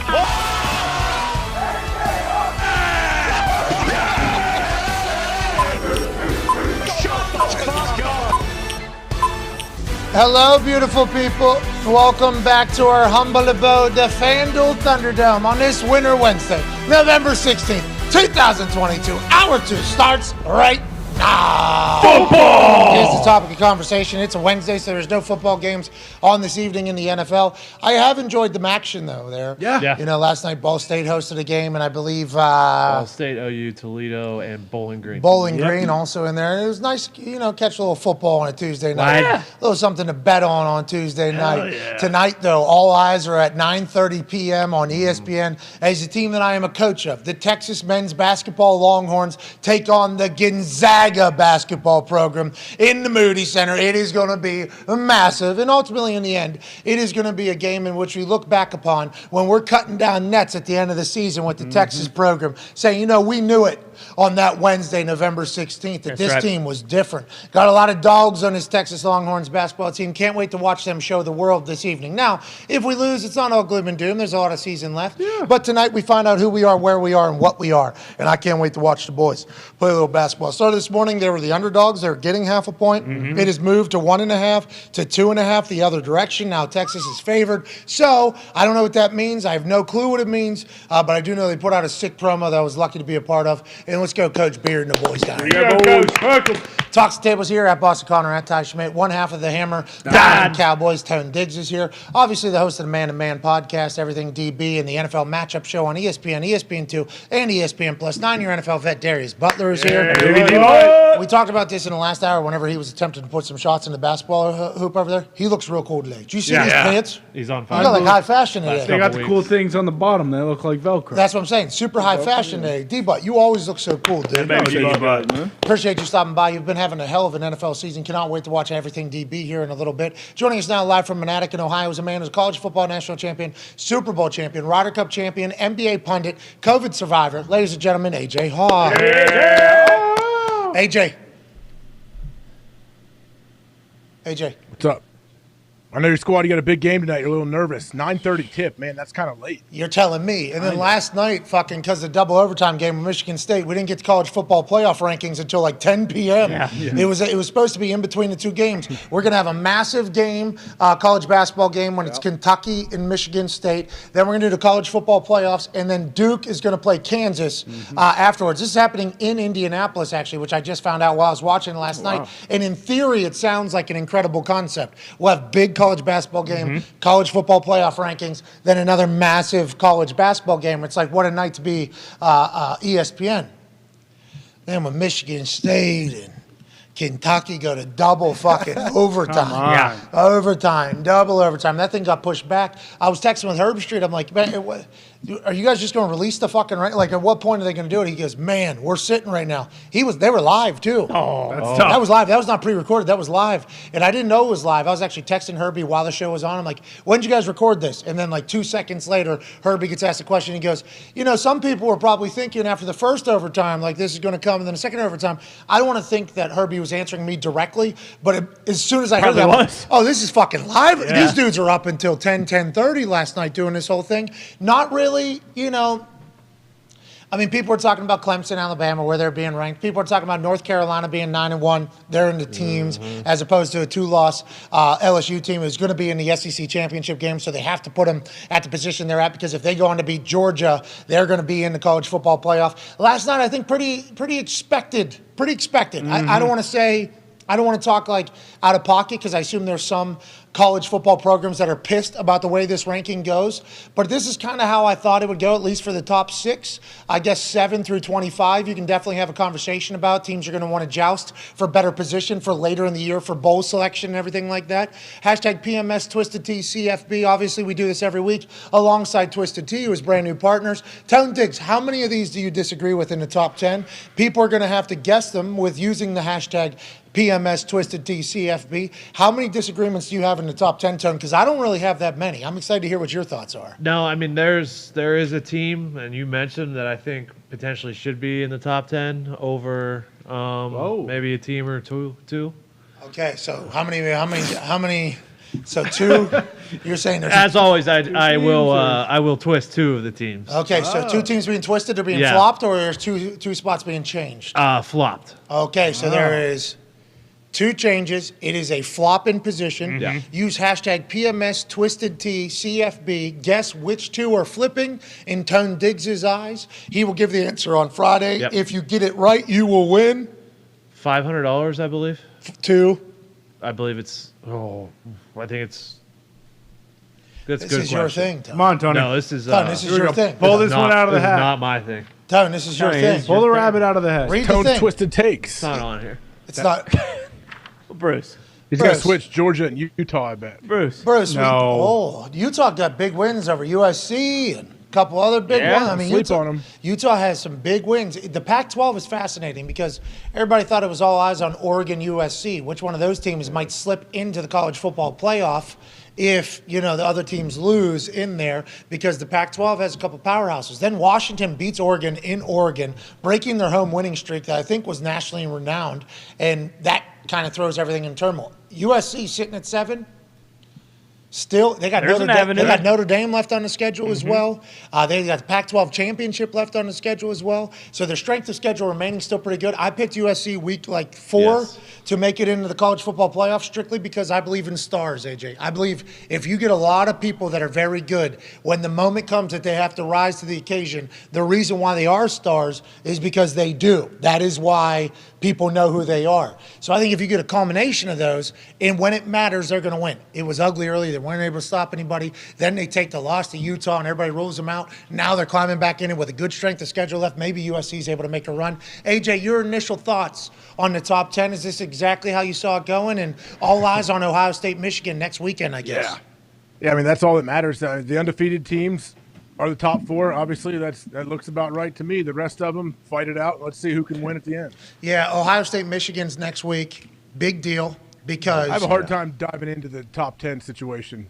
I don't know why. I can't keep it all straight, man. There's so many different possibilities that could happen. I don't know if I can. That's why talk shows do it, because it's good conversation. There's a lot of things to fodder about, which this technically is. So, we can do it. But that's in Ohio State, right? That game, Michigan, because last year was in Michigan. Yep. So Ohio State hasn't played their best football yet. Everybody says they haven't played. Indiana, they fucking smoked this past weekend. Crushed. They won 71-19 over a team, 51-10 over a team. But the conversation is, they haven't played that good of football against bad competition. It's like what the scores indicate. Northwestern game, not great.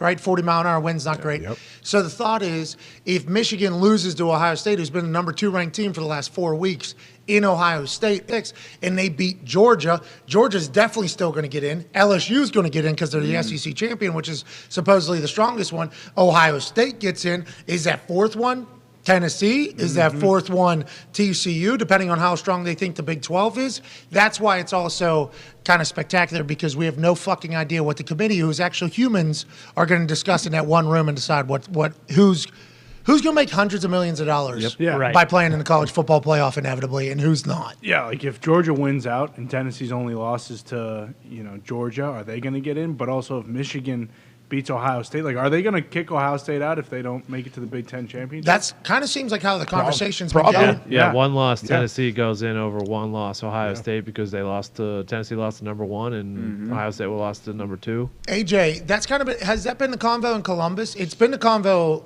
whenever I show up at game day by people that have all the stats are like, Ohio State hasn't looked that good. Everybody's saying Ohio State hasn't looked that good. I'm like, I started looking at scores. I'm like, And their defense, for the most part, is way improved from what they were last year. They brought in Jim Knowles and the dudes. He's been great. I know they gave up a lot of rushing yards against Northwestern. That's what people were upset about. If you look at Oklahoma State's defense with Knowles last year, without Knowles. If you look at Ohio State's defense last year, 37th, I think, in the entire college, they've been up to top 5 with this guy. So whatever the mindset is that he's brought into it, he's definitely brought a good squad. But is that the conversation in Columbus, that the Ohio State team hasn't played their best football yet? Because that seems to be the national convo. And I don't think it's a good convo for Ohio State, because if they do lose to Michigan, everybody's going to be like, we've been saying it. They haven't been playing it. And I'm like, have they? I think they take it as a positive that they haven't played their best football yet, and they're undefeated, and they haven't really had too much of a test. So I think it's a positive. And I think people that are Ohio State fans, they expect them to win every game. So they're not too worried about where they are. Hey, if we take care of business, we're going to be in the playoff. We have a chance. That's such an Ohio mentality. Yeah, if we lose a game, fuck. You leave it up to somebody else, there's a chance we're not going to be in it. All right, so we just win every single game. You don't have a room to argue. You don't have room to argue. If you're in a good spot now, hey, we take care of business, we're in, guys. Other than that, keep your mouth shut. Darius, you remember when the BCS was the thing. Yep. So the NCAA actually sold its right to crown a champion for Division I. The champion for the NCAA was D1AA, which is now CFS, I believe. FCS. I believe they have that now. But the NCAA actually sold their right to declare a champion to the BCS committee. In the BCS, there was 5 of them. They were all that mattered. You get to a BCS game, the contract's big for your school, you get a lot of money. The exposure's big, you get a lot of that for your school. And they'll figure out what the national championship game is. This committee would pick 2 teams, and then all the other champions would play in these BCS games, and it was a big deal. Everybody hated it. Okay, everybody hated it because it's like we're letting people decide who's going to be the national champion, who's going to do that. Only 2 teams really get an opportunity. What's the deal? So the playoff has been something that people have been talking about forever. I mean, since I was in school. But making it 4 teams, and I wasn't a part of the college football media at the time, and not that I have any say now. I do not. I'm bottom of the totem pole. But I think I would have been rather loud. How the fuck was 4 teams the answer when it's Power 5 5 conferences? Okay, there's 5 conferences, and you're only given 4 spots. So automatically, one champion not going to be able to compete to be the champion. So it's not Power 5 then. Each year it's Power 4, maybe Power 2 with more people. I don't know how they didn't go with 5 with 3 at-large bids, where it was just 8, and then you just make that whole thing. It's going to 12 soon, which is good news. But I feel like this system has certainly been interesting for a long time. Why do you think that is? And do you enjoy the way it is, Darius? I actually like the 4.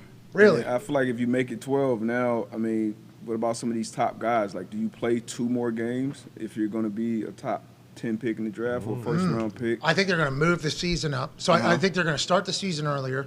I think I don't know. This is just me listening to people that talk, but I've also heard different things from people that you would think would know the answer.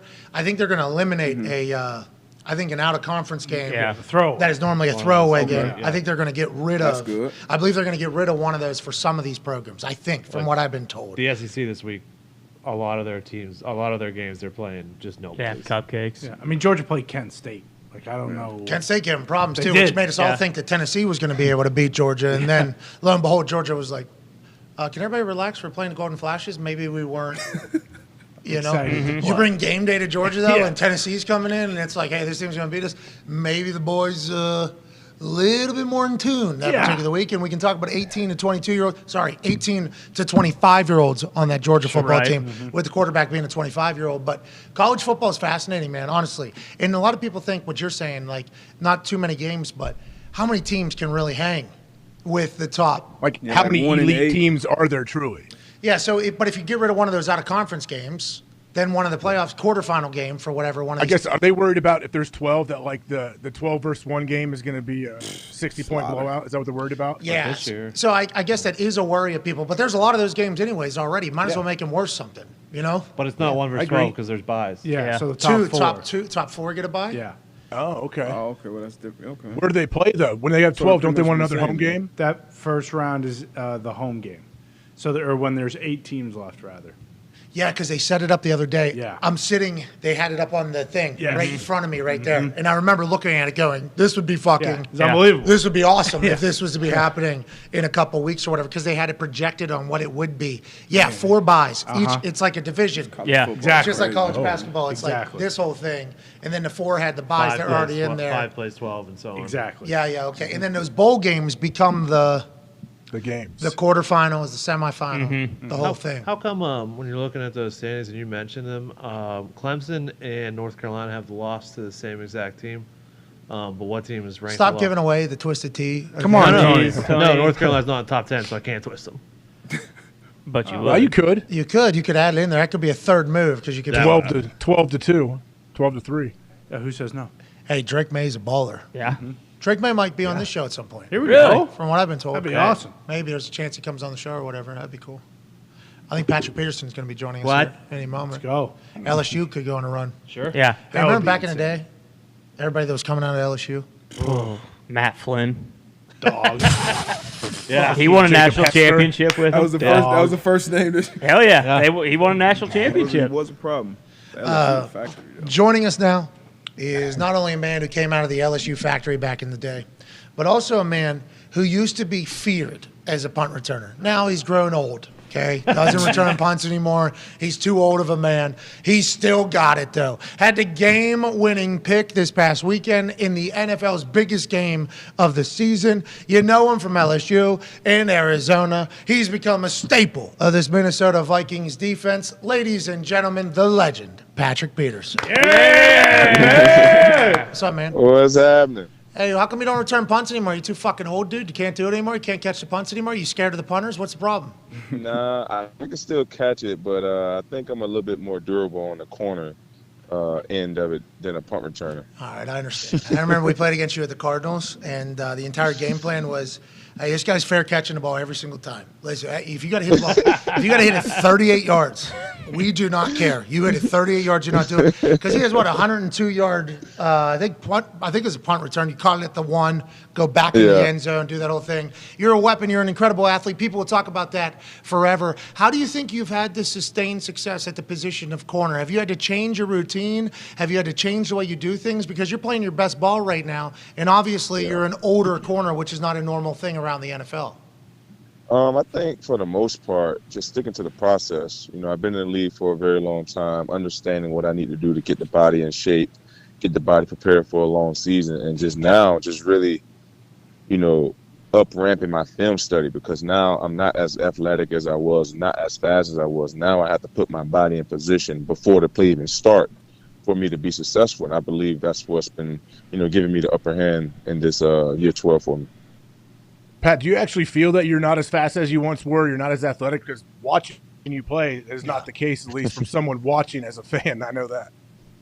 Yeah, I mean, I'm still running around in the 20s on the little GPS thing they got for me. But I do still feel, very athletic, but not as athletic as I was when I was 25. Was there a moment when that happened, when you had to change your game a little bit? Like, okay, I'm going to, as opposed to trying to walk this guy, I'm going to give a little bit more of a cushion. Is that a decision that you make? And when was that?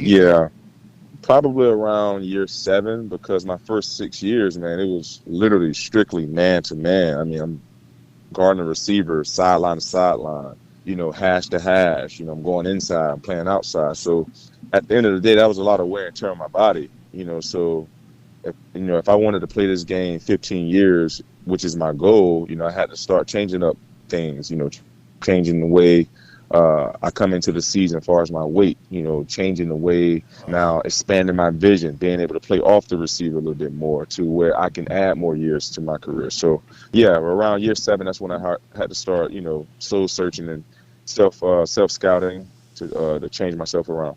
I saw you on the plane, dude. You are fucking yoked, dude. You're lighter now than you were? Are you more cut up now than you were? I am. Yeah. I am. Yeah, I'm right now. I'm at 197. I'm definitely much more cut up. So you can see the lines in my abs a little bit more. My trap's a little bit better now. So yeah, you look. I mean, look at this fucking dude. That's you. Hey, that's you right there, dude. I don't know if you know that. That's fucking you. If I was you, that is me. That's what I would look. That is me. If that was me, that's what I would look like every day. I don't know what you got that fucking jacket on for, dude. I'd be showing up. Hey man, it's just freaking snowing outside. That's why. Hey, it's snowing here. Hey, it's not like Minnesota. We were at Minnesota for the Super Bowl. It was like -12 pre-wind chill. I don't even know how you measure. How do they measure that? How do they even measure? Right. I don't know how they measure that. It's snowing here though. It's starting to get cold. We appreciate Patrick Peterson's joining us. Darius Butler has a question for you, Pat. Yeah, D-Butt, what up, baby? What's happening, man? So you kind of talked about film study and stuff like that, and I heard you on the pod, on the All Things Covered pod that you do with B-Mac. You were kind of talking about some of the things you would think about going into the plays. For the young corners out there that may be watching, young DBs, what's kind of like your process throughout the week? And then the second part of my question, you talk about how cold it is outside Minnesota. You're an avid golfer. So what you doing now when you get away from the facility? Man, first part, the answer to the first part of your question, man. Now I don't have I don't have to worry about cover an assignment on guarding the number 1 receiver, this, that, and other. So now for me, I'm just putting all formations into a bucket. Putting 3x3s. 3x1s in a bucket, and putting all these formations like what they like to run in 3x1s. 2x2 formations, what they like to do when they align it empty, motion it empty. Now teams, as you know, D-Buck, they like to window dress in a lot of things. So they may start off in a 2x2 and end up in a 3x1. Now you have the process of elimination goes into part then, Yep. So you have to make sure that you're understanding formation, understanding splits, understanding cuts. And the biggest thing what guys really don't understand, understanding where that ball is on the hash. Mm-hmm. That's going to eliminate a lot of routes for you. Once you understand those 4 or 5 things, that'll help you become a better player for sure. Man, it's awesome listening to the greats talk about why and how they become great. Have you always had this incredible work ethic? I assume you have, but at the point, you were more athletic than everybody, right? Coming out, you were more athletic than everybody, and I assume that, some people might have, like for instance, if I I already told you I'd be shirtless all the time. But if I had your athletic ability, it'd be hard for me to dive in as much on all the other shit. Have you always been like that through high school? At LSU, were you a big film junkie and everything, and you just were the perfect NFL prospect, or was there somebody that kind of showed you the ropes? Man, I was lucky enough to have, relatives in the NFL like Brian McFadden, Kendall Pope, Walter McFadden, Santana Moss, and Norris Moss. So I had the opportunity to grow up around those guys when I was 17 years old, still in high school, trying to be what those guys were. I can remember working out with the Ike Taylors, the Will Gays, with Brian, just seeing how those guys conducted their business day to day. And that's what I wanted to do. So I had to implement that into my game at a young age. And I believe that's what helped me, sustain a long career, because I've been doing it for so long at a young age to where it's like second nature to me now. Yeah, well, it showed up in a big moment this past weekend against the Buffalo Bills. This game was marked as the biggest game of the weekend. The Minnesota Vikings playing the Buffalo Bills, biggest game of the weekend, because the Minnesota Vikings are a different Minnesota Vikings than they have been. What have you seen behind the scenes with the presence of Kevin O'Connell and Kwesi and everything like that has really taken the Minnesota Vikings to where you are right now, as opposed to in years past where we all knew there was a bunch of talent, but inevitably the big bad wolf of the NFC North was the Packers. This year it just feels different. Why is that, Pat? Yeah.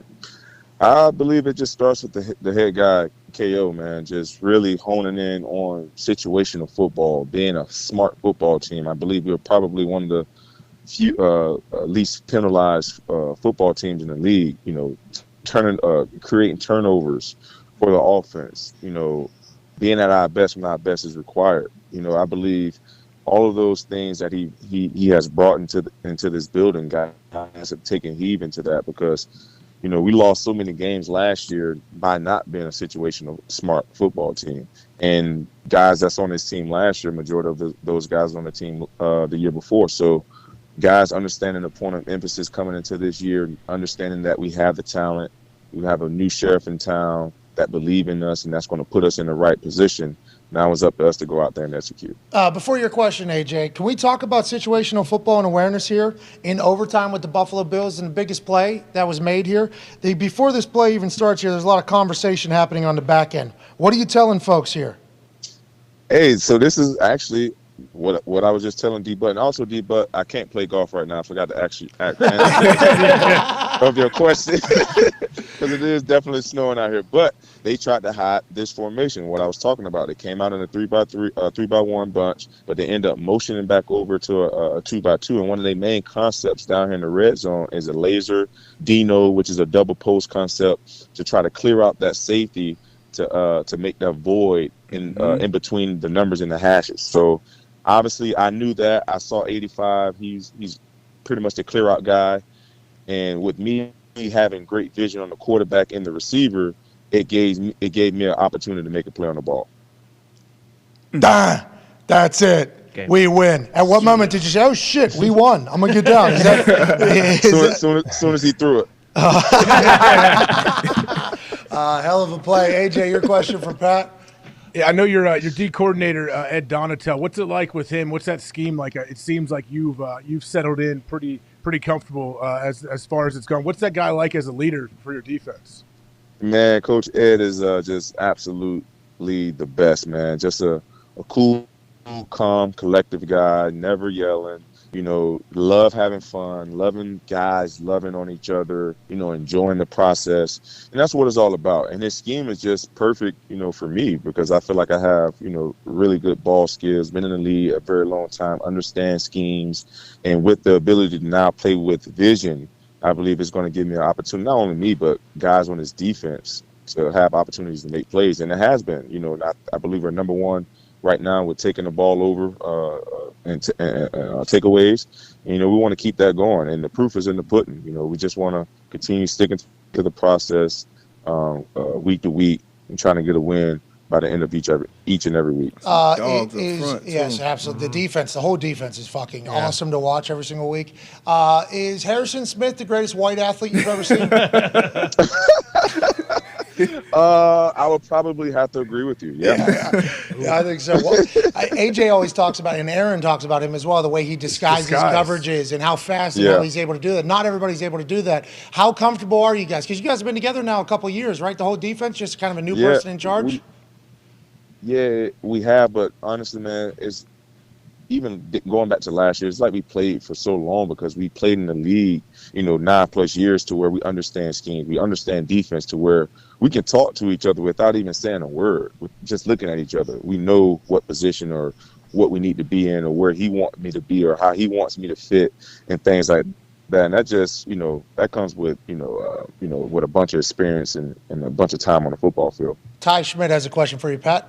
Pat, going from Mike Zimmer to Kevin O'Connell, like obviously you're a vet, you've been in the league for a long time, but how much does that shift kind of change your day-to-day and just how things are around the building when you go from a defensive head coach to an offensive head coach?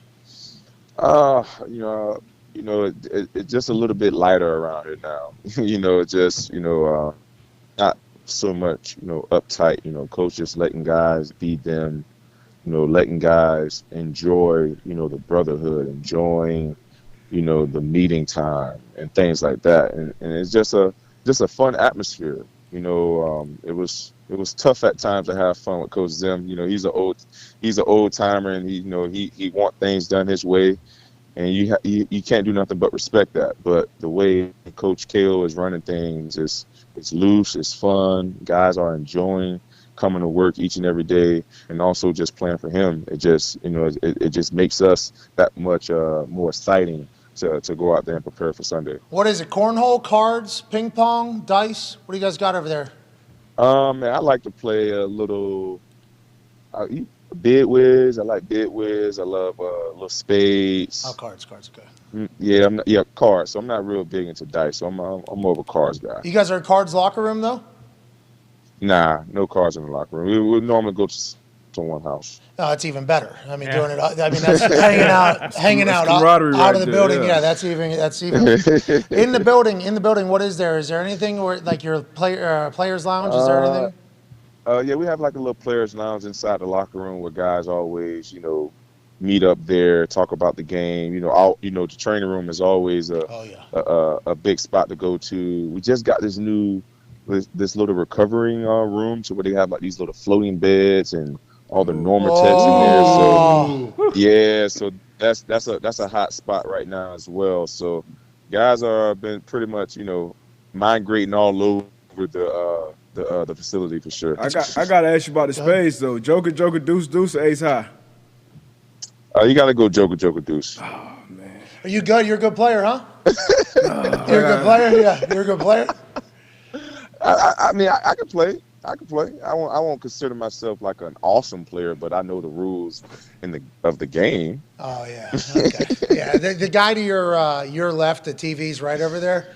Don't ever play cards with this man. Don't ever play cards with this man because the rules they just get bent. The rules just kind of get bent because it's how he understands the rules. It always got some of those. Yeah, can't have. You're allowed to steal the deal. You always have one or two of those in the group. Yeah, you can't have it. But it is great to hear though that you guys are playing cards away. Fight me? The team, hey.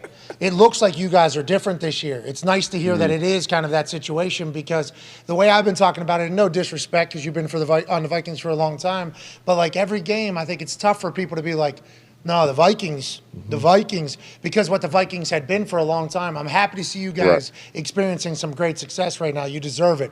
Connor, your question for Pat Peterson. Yeah, Pat, I assume Adam Thielen's going to have something to say about you saying Harrison Smith's the greatest white athlete you've ever seen. But how much does, having him and Justin Jefferson help you throughout the week as you practice against those type of receivers in preparation for guys like Stephon Diggs and Gabe Davis this past weekend? Man, it's huge, but obviously during this time of the year, we don't pretty much see those guys throughout the week preparation. But going up against those guys throughout spring and training camp, mini camp, it does nothing but get you prepared for the season. Adam is a guy that has a lot of pastry in his routes, a lot of wiggle.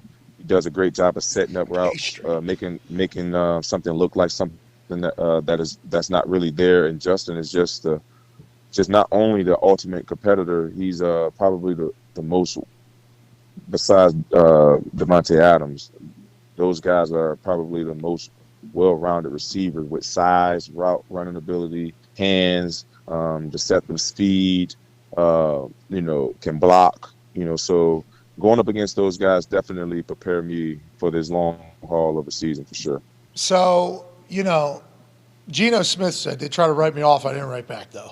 Trademark, patent pending, I believe.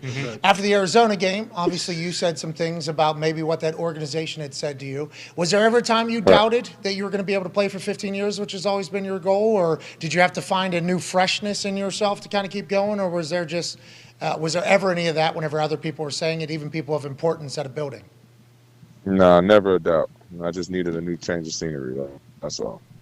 All right, well, I'm happy you don't return punts anymore, bro. Thank you. I'm very thankful you do. I know a lot of people are, Pete. Yeah. There's a lot of people that I know that are very excited that you don't do that anymore. We appreciate your time. Good luck the rest of the way. Yes, sir, man. Always fun talking to you guys. AJ, I'll see you in Tahoe soon, my guy. Yeah, you'll be on the top of the Yes, sir. leaderboard. Pat's very good. Pat McAfee. Hey, I know he's very good. Yeah, I want to let you know I got a sim up here. So while you're practicing football and picking off Josh, I'm trying to yodely up that leaderboard, Pat. I'm trying to get into a later pairing. You know what I mean? Hey, man, we need to put together a golf trip or something, man. Let's do it. Listen, I'll get ripped too. I'll get a six pack. We'll do it to a beach. Everybody will be awesome. Ladies and gentlemen, 12-year NFL vet, perennial All-Pro, the man who iced the game against Buffalo, Patrick Peterson. Thank you, buddy. Sounds like that team likes each other a lot. Yep. That's a big deal. Yes. You ever hear us talk about teams, it's like, seems like that team likes each other. They're probably going to be good. Now, when you're winning, easier to like each other. And do you win because you like each other, or do you like each other so you win? That's an interesting conversation that you can kind of have forever. I like hearing that they're playing cards at people's houses. I like that they're bouncing around the building together. Vibes are high. Kevin O'Connell says, hey, boys, do whatever the fuck. Hey, listen, whatever makes you the best football player, let's do it. Him talking shit on the Buffalo Bills, too, in his little segment. Did you see this, AJ? I don't think I did, no. Okay, so we saw an NFL Films mic'd up segment where I heard Kevin O'Connell say, hey, let's fucking go. So I was like, all right, like this guy. I like the way he's talking like a human. They're having success. So obviously, like this guy, that he's being able to get a group of men to have success in his first season, not easy at all. Then this thing comes out. I assume he does this every week for the Minnesota Vikings social media where he breaks down some plays. Listen to this throwaway line that he puts in there and just moves right along. I love this dude as a head coach. Exactly right. And then obviously we did not get to the point where we could just flat out win the game in overtime. It tends to happen when the defense is allowed to play with 12 men at times. We'll continue to work through a good play for first and goal at the 2 against 12 guys on the field. I'm working on that right now. But in this case, we end up... It just moves right along. So in this case, Patrick Peterson saw something. I enjoy his confidence. I really do. Listening to Pat talk about him, though, sounds like everybody fucking loves KO. Yeah, former player. We were teammates in New England my rookie year, I believe. And something else that jumped out with Pat P talked about, because the Vikings, they lost a lot of close games last year. And this year, they're obviously winning those. And something that's big, huge in Belichick is the gotta-have-it situations, the situational footballs, the games that, it's 60 plays. It's going to come down to 4 or 5 plays that determine who's victorious. So that was something that stuck out. You know what's interesting is you just assume from watching the game and being a fan, it's like, oh, everybody knows everything about every situation if you're a professional, okay? Third down, this has got to have it. Some guys don't even know it's third down. Like, these types of things happen where people are jogging in, there's so much going on, don't even know it's third down, and it's like, oh, fuck. All right, we got to punt now. Didn't even know that situation was hey, this is a massive down. And I think the reason why that happens is because it's not drilled in to their minds all week. Like, hey, this is a play. Every day. Yeah, something every day. Like, that's the best coaches. Like, every day there's some kind of little teaching moment. Might be 2 or 3 minutes. They show a clip of, like, how a team blew it or how a team did something right to win games in those tiny little crucial moments. And I don't want to, go ahead. No, it's more than that, too. Even, 2-point plays. Gotta have it goal-to-go type plays. Like, they'll look at just those situations, not only for the team that's upcoming, but around the league. Because, it's a copycat league. So if somebody does something that's kind of working, it's kind of catching on, these offensive coordinators putting in their plans, that's something that these good coaches, to AJ's point, will do. And put everybody on point. Little fly sweep dive is the new thing. People coming in from here and then turning it up. Turning it up there. And, you see it, and one team does it, has success, and then it's like the next week you see, 2 teams do it, and it's like, oh, I guarantee next week probably going to be 3 or 4 teams that are going to put this in a short yardage because they get a little window dressing with the moon, and then bang, they cut it up as opposed to taking outside. You just try to cut it up to try to gain a yard. You do a little bit of that. It's like those types of things. The quarterback getting pushed. Yes. Not that it hasn't ever happened before, but there was teams that saw people come into motion and then get right behind the quarterback, have success, and then like the next 2 weeks it was like, boom, this is what we're doing, this is what we're doing. So keeping everybody on their toes for all those things. You see this guy moving, even though the team done did it. Alert, like that type of stuff is a massive deal. Not everybody's doing that. That needs to be understood by fans, that not every team is focusing on that. I'm not saying like the teams I was on weren't, but you hear from other players that come to places. You heard the Chargers players, whenever they were talking like, yeah, we're actually being told like why we're doing stuff. Yeah. And you naturally be like, why hasn't that been happening? It's like, well, that's just not the style of some people. And there's success, I think, in a lot of different fashions, but a lot of things that you think are just common sense isn't always happening everywhere. And I think, that is something that needs to be said, AJ.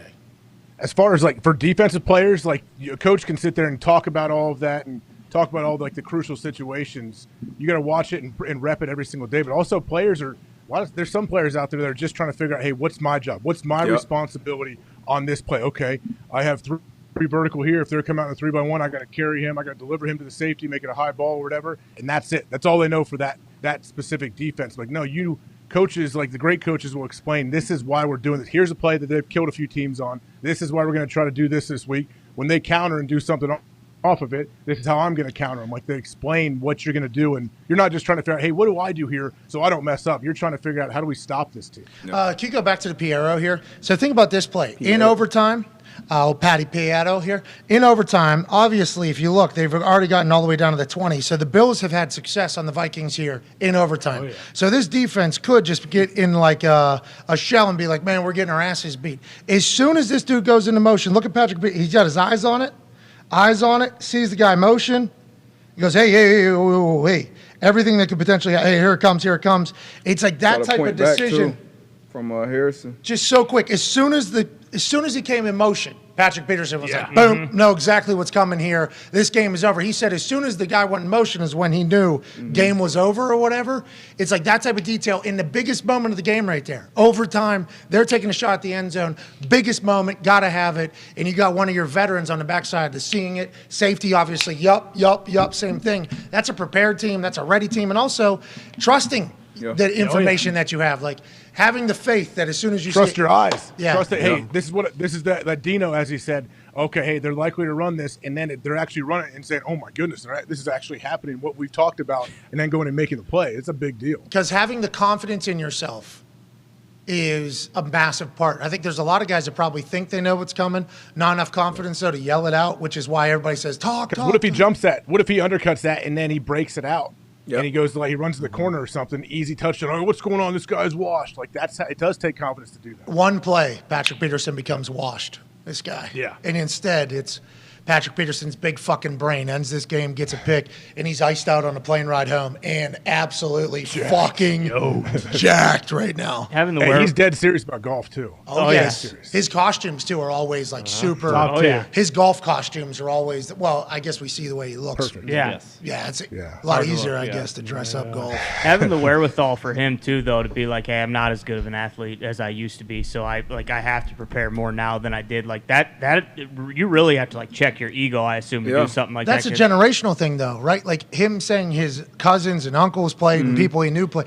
I think, and we've talked about this before, if I'm running a team and I have the opportunity to get a son of an NFL guy or a nephew of an NFL guy, fucking give me that guy. He's seen what it takes to be a pro. That's a massive advantage for guys. Yes, huge advantage. Obviously, they're going to have the athletic genes most likely, but knowing what's going on between the ears, because everybody on that field on Sundays are top-tier athletes. So that's what separates you. And to his point, once you start to slow down physically, that's when everything else has to pick up, mentally. That's why Brady's able to play. He's taking great care of his body, obviously, but mentally he's seen every coverage. He's seen every adjustment. He knows probably the fathers of a lot of these coordinators who kind of coach these other coaches up. So obviously, most of the time, though, when you figure it out mentally, your body is slowing down too much.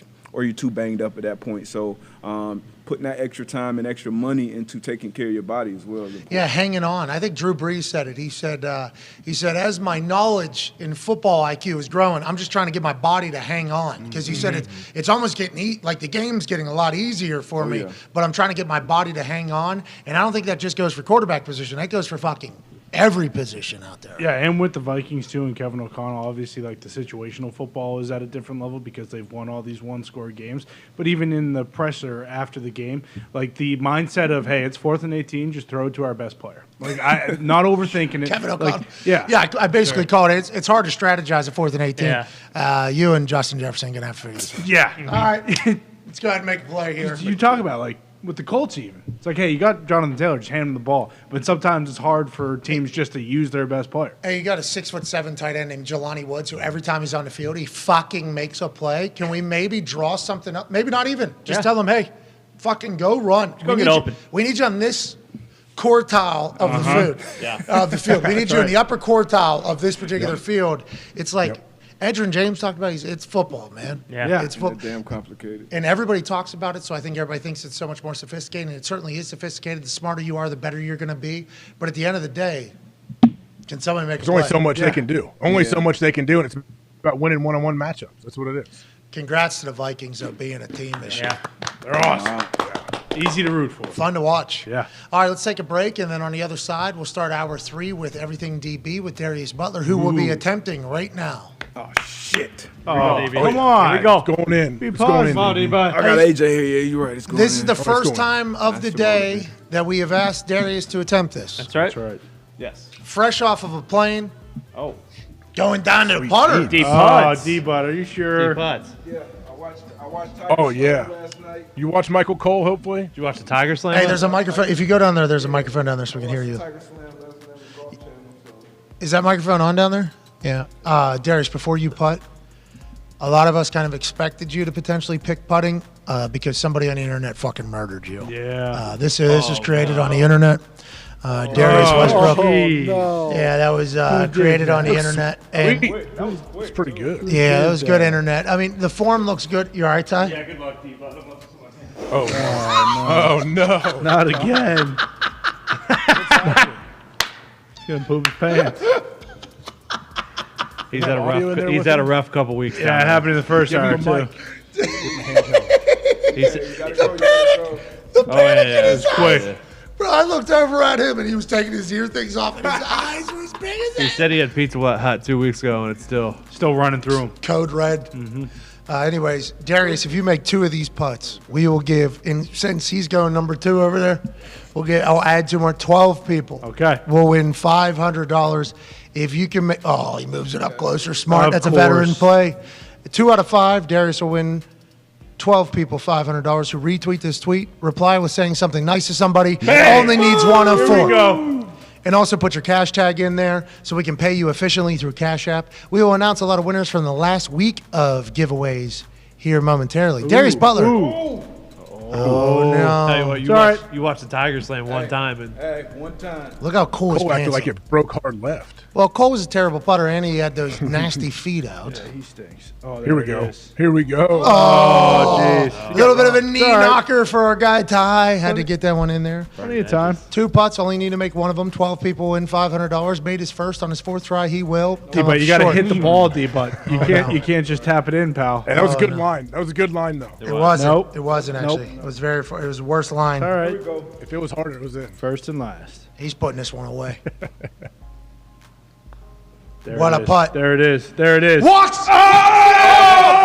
Walks it in! Deep putts comes through for the people. Wow. 12 people will win $500 who retweet this video. Say something nice to somebody in a reply and put your cash tag in it. Great putt, deep putts.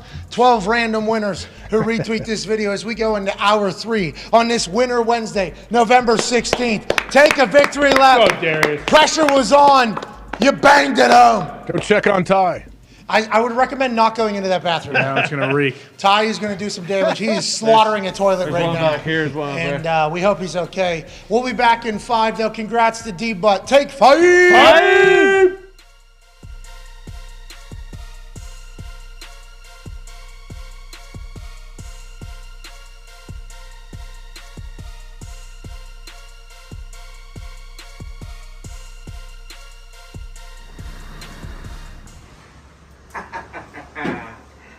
Dear Coach Freeman, sing it with me, baby.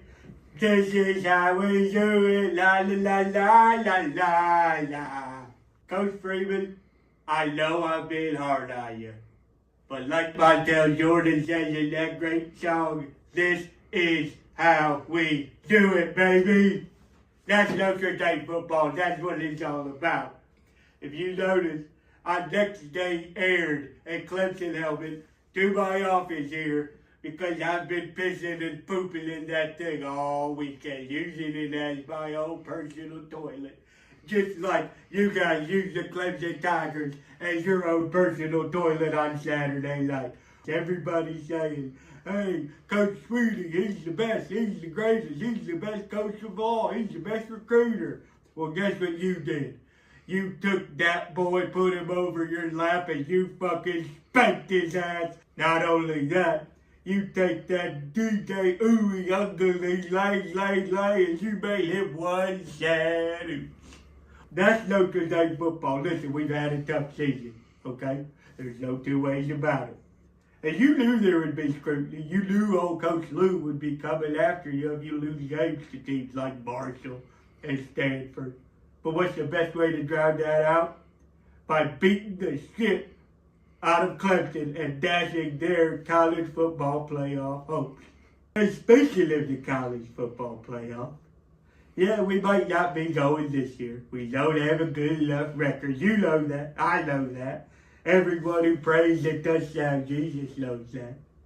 But when they move to 12 teams and you play like you did yesterday, oh boy, are them fighting Irish gonna be shitting pretty, baby. I'm a God-fearing man, everyone knows that, just like you are. And I don't have many vices.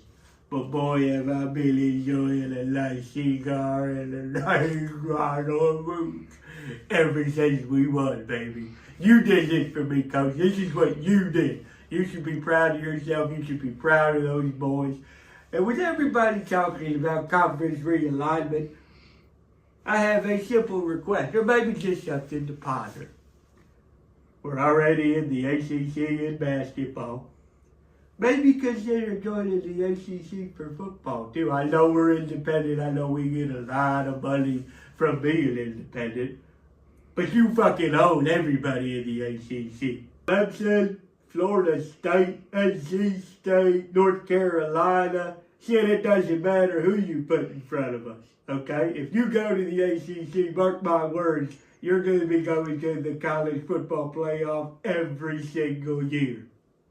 Keep it up, Coach. I love you. I'm proud of you. And let's get this going, okay? What do you think? What I saw on Saturday, that's how a Notre Dame Fighting Irish football team is supposed to play. You were tough, you were intelligent, you were smart, you were all the things you need to do to win. And because you won, you let good old Coach Lou enjoy a nice Cohiba. And I got this drink in my cup. And there's nothing better than that, baby. Go Fighting Irish. Go get them next week. Signed, Coach Lou Holtz.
64-yard fucking fair catch out of his own end zone right here. Okay, 14-0, end of the second quarter. He's in his own end zone, 64-yard fair catch. A lot of people said, guy shouldn't have fair caught it. Who cares? The returner put his head like this and was like, oh, I probably won't be able to return this. So he gets a fair catch. The ball has to be hit so high and so far to be fair caught. If you get a fair catch over 50 yards, it's great. If you get a 60-yard fair catch, people are like, this dude is a stud. A 64-yard fair catch is fucking demolished. He murders the ball. He has quickly climbed the ranks alongside A.J. Cole of Vegas and Tommy Townsend of the Chiefs, of having, like, I think the best punting in the league right now, in the game right now. Guys that can hit balls that nobody else can hit. Camarda started out bad. I think he was rushing. I think he was worried. I think he was trying to get it off too quick. He was in his own head. He has settled in here over like the last 5 weeks. Murders the football. D lineman fumbling after running 50, 60 yards, 46 yards to give their Chargers a first down and the ball back again. This is a tough series. 42 seconds left in the fourth quarter, 17-17. Old buddy striding out. He's going to score a touchdown. No, he's not. His thigh is going to knock the ball out of his hand. Drops the ball. See ya. Oh, my Lord. He was about to get stripped right there, too. I would like to say to old buddy there, yeah, it looked like there's potential punch coming from the backside regardless. We understand you're a much better athlete than we are. We understand you're better at football than us. We understand at this moment you thought you were scoring a fucking touchdown to beat the Chargers. Yeah. With that being said, you can't fumble it with nobody touching it but your forearm. The best part is, too, he did return it to out of field goal range, but literally the next play, Justin Herbert just right back into field goal range. And then Cameron Dicker out of the University of Texas kicks his second game winner this year with two different teams, in which he has only played for two different teams. This guy's fallen into the kicker carousel and has showed up both times, both for the Eagles and for the Chargers. Excited to see what he does going forward.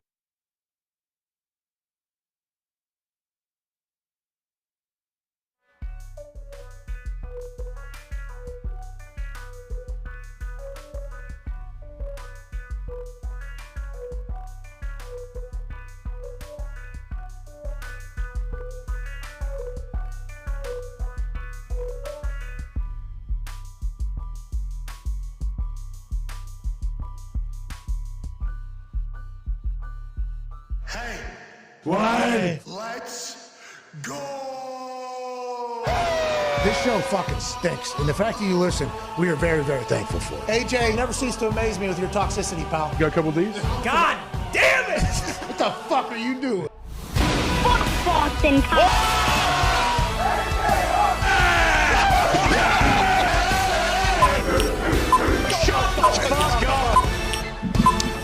Hello, beautiful people. Welcome back to our humble abode, the FanDuel Thunderdome, on this Winter Wednesday, November 16th, 2022. Hour 3 begins right about now. Football is what this man was a champion of, both in the college version and the professional version, the NFL. Woo. He is also a Ryder Cup champion, an NBA pundit, and a COVID survivor. Ladies and gentlemen, AJ Hall. The Toxic Tables here at Boston Connor, at Ty Schmidt. Oh, no.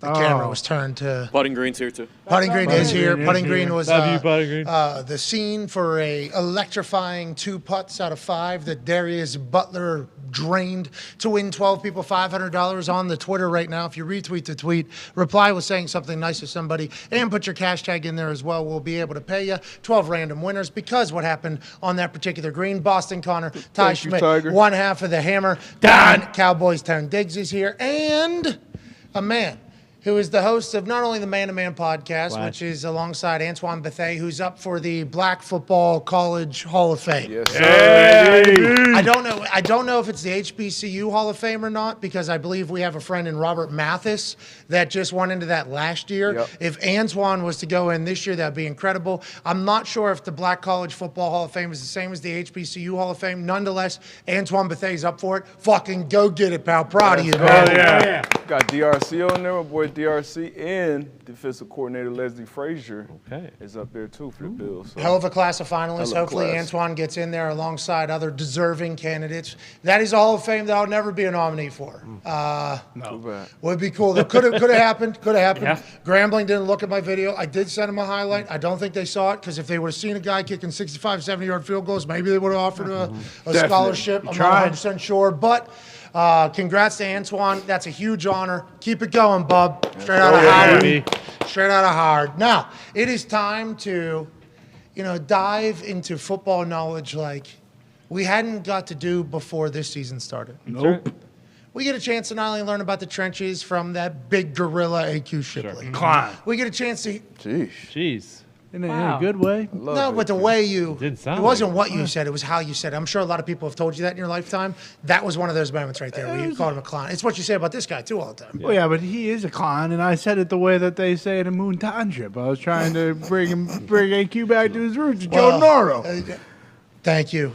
Certainly rest in peace to Joe DiNardo, also peace, from Joe. Moon Township, where AQ Shipley's from. We get to go into trenches with AQ Shipley and learn about offensive line play, D-line play, and how the offense is run.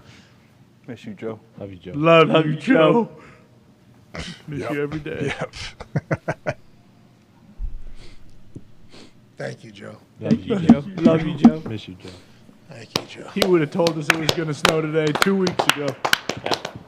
Well, me growing up in a city where DiNardo was doing the Doppler led to me winning a big bet this weekend with the Buffalo Bills because I seen the Doppler, I seen the clouds doing what the clouds were doing heading towards western New York, and I was like, 4 feet of snow coming.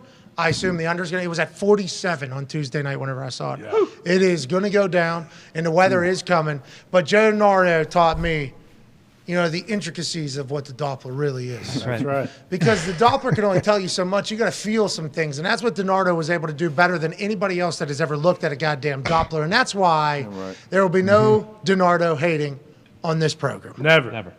Thank you, DiNardo. Love you, Joe. It's down to 41. 6 points have been shaved off of that over-under since Monday night, I think, or Tuesday night. I don't remember when it was. What's today, Wednesday? Today's Wednesday, yeah. So Monday night. Monday night was 47. Now it's 41. Who knows what the Doppler's saying, but DiNardo said it would, and I think it's going to snow. Thank you, Joe. Now, forget that. Okay. We learn about in the trenches with good guy, gorilla, AQ Shipley. I'll be. There it is. Okay, thank you. Come on, Coach.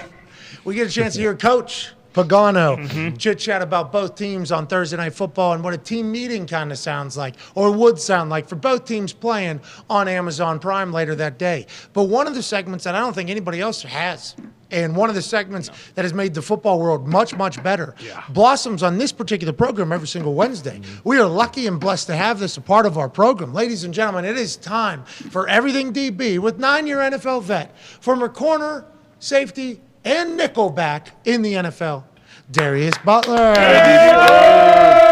Yes, sir. Week 11 already. Let's get to some plays, good and bad, from week 10. But before we do that, I like to throw up some slides here and there.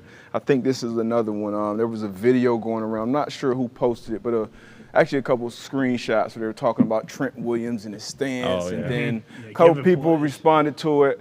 And I chose Emmanuel Acho. I heard him talking about it. Wait, I missed this. That was obviously, you didn't want to talk about it because it sounded like there was some drama with this? Trent Williams, tip and play. Someone basically showed 2 screenshots, one of a run, one of a pass. Pass, obviously. It's not a big deal. His left leg's back, in the run, it's not. Oh, and if we watch in the trenches, and whenever AQ says, hey, look at this play, and we're zoomed in on it, and we got a chance to have like a little bit of an aerial shot on it, you can kind of see every once in a while, like a guard who's pulling, clearly more weight on right foot than left foot, but in the moment, lined up in a 3-tech, might not be as easy to see as it is from the sky. AJ, who's this was a thing. This was a thing. Yeah. So this was a thing, and then, but what got my attention? Is this Orlovsky? No. Is it Dane? Dan did have one early with the Panthers. He did. Standing here. Fucking malpractice. But it's something you see all the time. But don't anyway, speak that coach did get fired. Yeah, and this guy got absolutely lit up. Okay, anyways, sorry about it. Go ahead. But anyway, what's up? Go I ahead. got a question real quick, D-Butt. Okay, D-Butt, thank you for bringing this up. Did not know we were going to get into this. And I just learned about it. As far as that stance goes, when you say, okay, this is 100% run, this is 100% pass, how about those plays that go to the line with a run and pass called, and they don't know? Like Exactly. And Jimmy G throws it quick outside, and you're blocking run. What about that? Exactly. This is not, once again, it's not a big deal. And even knowing run and pass, shit, what run? What pass? You so you wanted us to talk about this? No. The reason I brought it up was actually Acho's response to that tweet when he was talking about everything that a linebacker is dealing with pre-snap as far as getting it down the distance and the call and all these other things. And during when him talking, I'm thinking like, damn, like what the process that he was talking about wasn't a good one. So in the huddle, there should be certain communication, right? So, in the huddle, there should be certain communication. We did not know this was coming. Whoa! It's not a shot at anybody, but I'm just Will Compton actually replied to him and said basically what I'm gonna get into right now. But defensive huddle communication, things that should happen. Certain people should be responsible for certain things. So let's say a safety, for instance. He's always responsible to tell the huddle, hey, this is the down and distance. All right, we're 2nd and 7. We're 2nd and 13. Because there's a lot of shit going on. Everybody, and like AJ spoke about earlier, some people are just out there worried about what exactly do they have to do on that play. I did not know this. So most of the time in those huddles, safety, strong, free. Good defensive coach. It depends. It doesn't matter. Just a guy, usually safety a vocal room, guy. The safety somebody room. in a DB should handle this. It could be the near side corner that's to your team's sideline, but someone should handle this. Hey, always alerting the whole entire huddle. What's the down and distance, right? Oh, I just learned something. Down and distance, 2nd and 12, 2nd and 13, whatever. And then another person should be responsible for the personnel grouping that's in the game. You know, hey, this is 11 personnel in the game. It's 12. It's 12 little. Hey, it's 11 with Kelsey on the field as opposed to 11 with their big blocking tight end. So knowing the personnel, and then that gets to the alerts. Once again, if it's 2nd and 14, hey, this is a get back on track team. Alert the screen, alert the draw here. So all these things should be happening before you ever even break the huddle and get lined up, ready to take a snap. Down and distance should be known by everybody in the huddle. The personnel grouping should be known as well. And then the alerts. Because when you have all three of those things, kind of to what Pat Peterson said earlier, that helps you eliminate a lot of things from the offense before they even get lined up.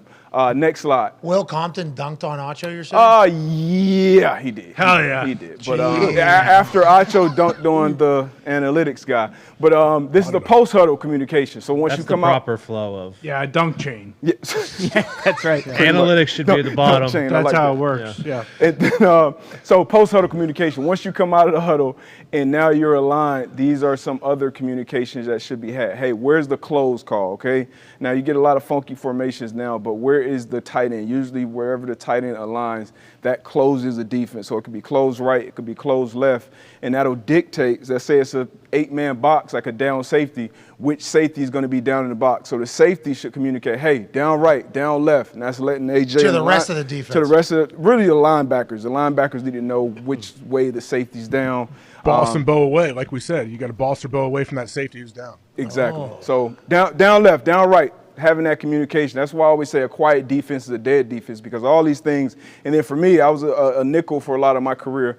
As soon as I come out of the huddle, I'm letting guys know, hey, nickel left, nickel right, because certain defenses, certain coverages were dictated on where I aligned. Certain blitzes, it could be away from me, it could be to me. So now everybody knows when the huddle, you know the things that we're talking about in the huddle. Now we're coming out of the huddle.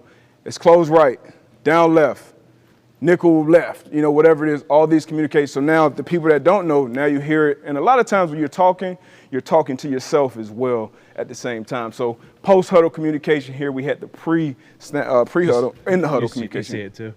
What's that? Yeah, a bunch of mean cusses up there. D-Buck put that sweet patch on his fucking uniform and no one else. That was Hall of Fame? Yep. Yeah. Hall of Fame game? Hall of Fame. We didn't play in all. Year? No, what was this? But did you Photoshop that patch? Looks good. Hey, that's by the way, that photo right there, that image right there could come from a lot of games. D-Buck got his hands on the ball a lot. We're talking about ball hawk on his thing. Go back a little zoomed out. That guy on the left, AJ, you should have seen his size of his fucking head. DeQuell Jackson, this dude wore the oldest helmet of all time. Like, we're talking about the old, heavy fucking thing. Grizzled vet when he got to the Colts. He had already done hard time in Cleveland. Oh, yeah. Hard time in Cleveland. Oh, yeah. His locker was right next to mine. When he showed up, I love this. I love DeQuell Jackson. Yeah. I am a massive fan of his. He's awesome. Do you know Great him, dude. AJ? Yeah, I know him a little bit. Yeah, DeQuell is the man. You talk about a rock head, but also a super athlete. That's him. Well, and also he smokes cigars that are fucking. We're talking. He's smoking Really? these cigars. Yes, he is big DeQuell fan. Also, Antoine Bethea, Hall of Fame finalist. Here we go. Hall of Fame finalist. Here we go. So, a lot of communication that should be taking place in the huddle and after the huddle. Now let's get to the plays. Okay. First one, we're going to start with the bad plays. And this isn't necessarily a bad play. The only thing we'll get to, everybody has seen this play at this point. Gloves, sleeves are in the Hall of Fame. 4th and 18, game's on the line, 2 minutes left in the game. like KO said, just get the ball to 18. He's aligned the slot. This is kind of like a cover 2. These guys are playing cover 2. Everybody except the corners. Since it's such a long, it's fourth in the bus ride, these corners are going to sink and pretty much play outside leverage and funnel them inside to the safeties. Fourth in the bus ride. But he's going to stay attached to Thielen down here, and then Jefferson, obviously, he's going to run this 7 route and make an unbelievable catch. And the only coaching point here for this safety would be, and coaches would say it, knock the ball down, right? It's 4th and 18. Just go and knock it down. It's better for field position. It eliminates the possibility of AT coming down with this like he did. But as a player, every opportunity to intercept that ball, you want to go up there and get it. So that's what he's thinking. I get it. But it's just an unbelievable catch from Justin Jefferson here. And pretty much I would call this a cover 2 carry. Frazier runs a lot. Leslie Frazier, another Hall of Fame finalist. A lot of cover 2. He likes to finesse it a lot. So this is basically what this is right here. Is that how deep they're supposed to be behind on 4th and 18? That's the sticks or no? No, the safeties they're in good position. Everything's in front of them. They're playing everything top down. The corners, as I said, they're sinking. They're not worried about flat routes, short routes. Everybody's up here. You see Thielen pretty much ran to the stick, so he's going to keep that cornerback occupied where he is, and now it becomes a one-on-one play that Kirk just throws up for his best player. A lot of people call him the best receiver in the game right now. He goes up and makes an unbelievable play. One of the best catches I've ever seen. They're saying that it's saying top 3. What do you think? I'll put it in my top 3 for sure. Even though it's 4th and 18 regular season game. That's a huge moment. It's I agree. Santonio Holmes, that one he called on the sideline in the Super Bowl. David Tyree. Julian Edelman in the Super Bowl. Tyree, Super Bowl. The Julio catch in the Super Bowl. Odell. Yeah, but nobody remembers. Yeah, they lost. So unbelievable play. Because they lost. Unbelievable play. And that's pretty much how it happened, why it happened. But unbelievable play, great throw. Give your guys an opportunity. JT got back rolling. Offensive line got back rolling. We can see this from the tight copy. Actually, play it from the wide. Only coaching point here for this corner is going to be a crack block on this safety. As a crack replace corner, don't just haul ass up in there, right? Kind of slow play it. And if he had those extra yards back, he probably tackles JT maybe 30 yards before he gets it. Let him play from the wide real quick, because I just want to show y'all how fast this fucking dude was running for 2.7. But on this crack block, don't just bury yourself in there. Kind of try to see what the running back sees, and then just get him on the ground at this point. This corner off that crack replace and this safety, at this point in the game, you just got to get this guy on the ground. They're supposed to be the two that should handle that. They got to get him on the ground. They're not responsible when you draw it up how to stop this run, but 2.7 was rolling. If he had a better read off of that crack block, he maybe gets him on the ground. Does he run up there because he thinks he's got outside contained? He does. He becomes the edge player, so that's your coach on paper, right? When your wide receiver comes to crack, now you replace that crack, and you end up on the edge. But once again, you got to have some vision and some pace to it. When that crack happens, you can't just run up and just be there. You kind of have to see what the running back sees, and then be able to, fold back and get them on the ground. Same for the safety. Yeah. Now, this is a nightmare for the safety. When you're playing against these running backs, and you play it, let them get through his line of scrimmage. Pause right there. Like when you're a single high safety, that's like the nightmare. When I moved to safety my 9th year, that was the thing that I worried about more than anything else. Mostly because of this and this. He can go anywhere. And these guys, they're in the league because they don't get tackled one-on-one by these guys. Like, that's why he is who he is. So, great speed. This was great to see, obviously, as a Colts fan. As an NFL fan, I'm sure Nick was excited to see this if he didn't trade Jonathan Taylor yet off his fantasy team. His ass is gone. But, good run. Great play. Great but play. Here, and AJ can kind of coach this up much better than I can. But running back, what I just see is this is that wind back block that Kayvon Thibodeau made a little more famous this preseason. But Mo Alley, he's going to come and go at Max Crosby's legs. But 50, I feel like 50 should come down and kind of set a wall on Ryan Kelly right near this hash. But 2.5, once Y goes back across, his running back from the top, once this Y that's tight end goes back across to make this block, you got to move over. He should lead you into your new gap. So 2.5, he shouldn't even get cracked by this receiver because he should be fitting in this hole right here. Yep. You see Ryan Kelly, and he's running around blocks. You saw he started here. Now he's damn near 4 yards inside this hash. So he has to come downhill, make a wall, fill this gap, and then 2.5 has to bump over and get in that gap. But when it doesn't happen, this is what happens. Well, and based on in the trenches, because that crack block came down, is that why 27 thinks the ball's coming out on once again, his responsibility is because now he becomes that edge defender. He was the edge defender, but once that edge gets cracked, you have to replace as a DB. So he could have slow played this a little more because look at where the running back is. But this is really on 2-5. 2-5. Once Y goes back across, you gotta was it a boss over? You just fall back like with Mo Alley Cox, like that action. They all fall back if they're all on a string. That's the only way you stop them. Yeah. Well, 50's got to squeeze too. Yeah, 50's got to squeeze. Like he got to squeeze and It's a hell make of a play. that whole. I mean, it's a great play, great execution up front by our offensive line and the tight end doing his job. That's all he got to do. He just got to make sure 9-8 doesn't come off this edge and make a play. But 50's got to. Crosby almost gets it too. Yeah. What a dog! It's Condor. Yeah, Crosby wasn't close. Whoa! What's that there? That's him doing his job. That's big gaping hole. Yes, That's what they're sir. looking for. And love to see it. Sorry, Al. Bro, he's striding. Start moving. Yeah. So it's good to see him healthy. Obviously, Last the ankle year's looks JT. fine. Exactly. He looks like the old JT. I wish I could have got a shot of Jeff Saturday on that one on the sideline. Saturday. This is this is the other one. All right, so this third quarter, this is 13 personnel actually. So you got one receiver on the field. So 13 personnel, one back, 3 tight ends. And we're actually going to end up with 8 guys in coverage. I think only 3 people are going to rush, and they're only going to end up with 2 people in this route concept. And it's the same route that we've been seeing every week. Post from here and a crosser from here from Kelsey. So Kelsey's lined up here. He's essentially going to be the Z receiver in this because this guy's going to drop in and block and max protect. So I'm not sure who's supposed to follow him, either this guy or maybe a backside flat defender should get depth, but he's going to end up wide open, uncovered. Best player on their offense, after Pat Mahomes. So he's going to be completely dropped here. Jesus. And once again, we have 1, 2, 3, 4, 5, 6, 7, 8 people in coverage. And we have 1, 2 people in the pass concept, and you got a guy wide open. Like that can't happen. What's that, miscommunication? Bad call? What is it? That's miscommunication. I think lining him up there as well because in the alignment, he's not technically the number 1 receiver. But once this tight end comes down and blocks, you're saying. Yeah, once he comes down and blocks, he becomes the number 1 receiver. But he was the only thing that came vertical. He was the only receiver that came vertical. So if they are in a 3 deep here, he should just take him and carry him across. But I'm not even sure what this coverage is. Like if he's supposed to be dropping down, like I'm not sure. But somebody from here got to carry him across because this guy on the line of scrimmage that's dropping in the flats, he'll never be able to play this top down. So I think it's a good play. Obviously, you're max protecting, you're giving them time, but you only got 2 people in this route, and you got 8 people in coverage. I don't like to read body language because I don't know, and I don't know coverage.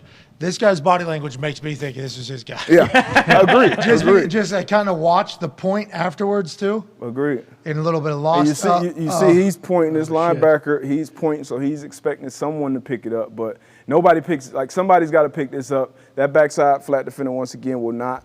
Maybe the backside corner should have fell off. Maybe that front side safety should have carried him across. Not sure whose issue was, but we can't have 8 guys in coverage, 2 guys in the route concept, and we leave 87 Travis Kelce wide ass. Don't want to blame that guy and be like the TV commentators do, but I think by the way he acted, he's either the smartest guy on the field saying, oh, shit, nobody's covering that guy, or he was the guy that was supposed to cover that guy. Yeah, one of the two. And he forgot maybe, oh, no. Yeah. Maybe one of those moments, which happened, right? Oh, yeah, it happens all the time, but, you can't have it. Cannot have it in this situation. 13 personnel once again, so 3 tight ends on the field. Wide open. So who's 23? Hey, what do you think? Who's he going to, AJ? What do you think 23's saying? He's going over top of him, so he's right. He's pointing to the over. But, yeah, we don't know if that corner on that side supposed to chase him all the way over because D-Butt's right. The curl flat defender who starts out on the line of scrimmage, he's not going to be dropping 16 yards deep. Yeah. So it's either that front side. I mean, but it doesn't look like that safety's necessarily down.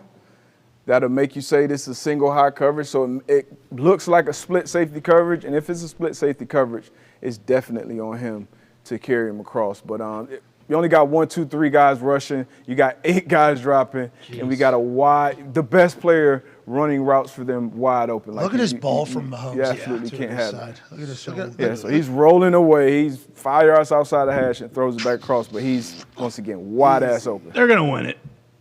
Was they are easy. AFC Championship, Dolphins, Chiefs. You heard it here first. They're going to win it all. That's what you think? Dolphins, Chiefs, yeah. AFC Championship? Top 2 teams in the AFC. You can bet that right now. It's some pretty good odds. Yeah. I mean, look at this. I mean, what about your All Chargers? day, D, too. bud? All day. You got 8 in coverage. You got 8 in coverage. You only have a 2-man route. That's what's got to be so frustrating. Yeah, for he has Seattle all day defense. because of this, right? We're just talking It's about like a 3-man it. rush. Yeah, max protect. Do you think he almost didn't throw it to him because he's like, hey, there's no way Kelsey should be this wide the fuck gotta be open a on trick. this play? It's gotta be a trick. Yeah, Gotta be a exactly. trick. What they got? It's too easy. Up their sleeve. We got one more play on the. It's way too easy. This is Alexander here. This is once again. This is a leverage thing, though. A lot of defense. AJ talks about it all the time. It comes down to leverage. Got to be outside leverage. Keep the leverage here. You'll see all this help inside. CeeDee Lamb is going to run a good route where you see him tightening down, right? So he's coming down the split. Once again, that lets you know even more. Let me keep my outside leverage. But just let this one play. You see it's a good route from CD. Hey, he's going down there to create more room, right? More room out there, yep. Or to get across the field.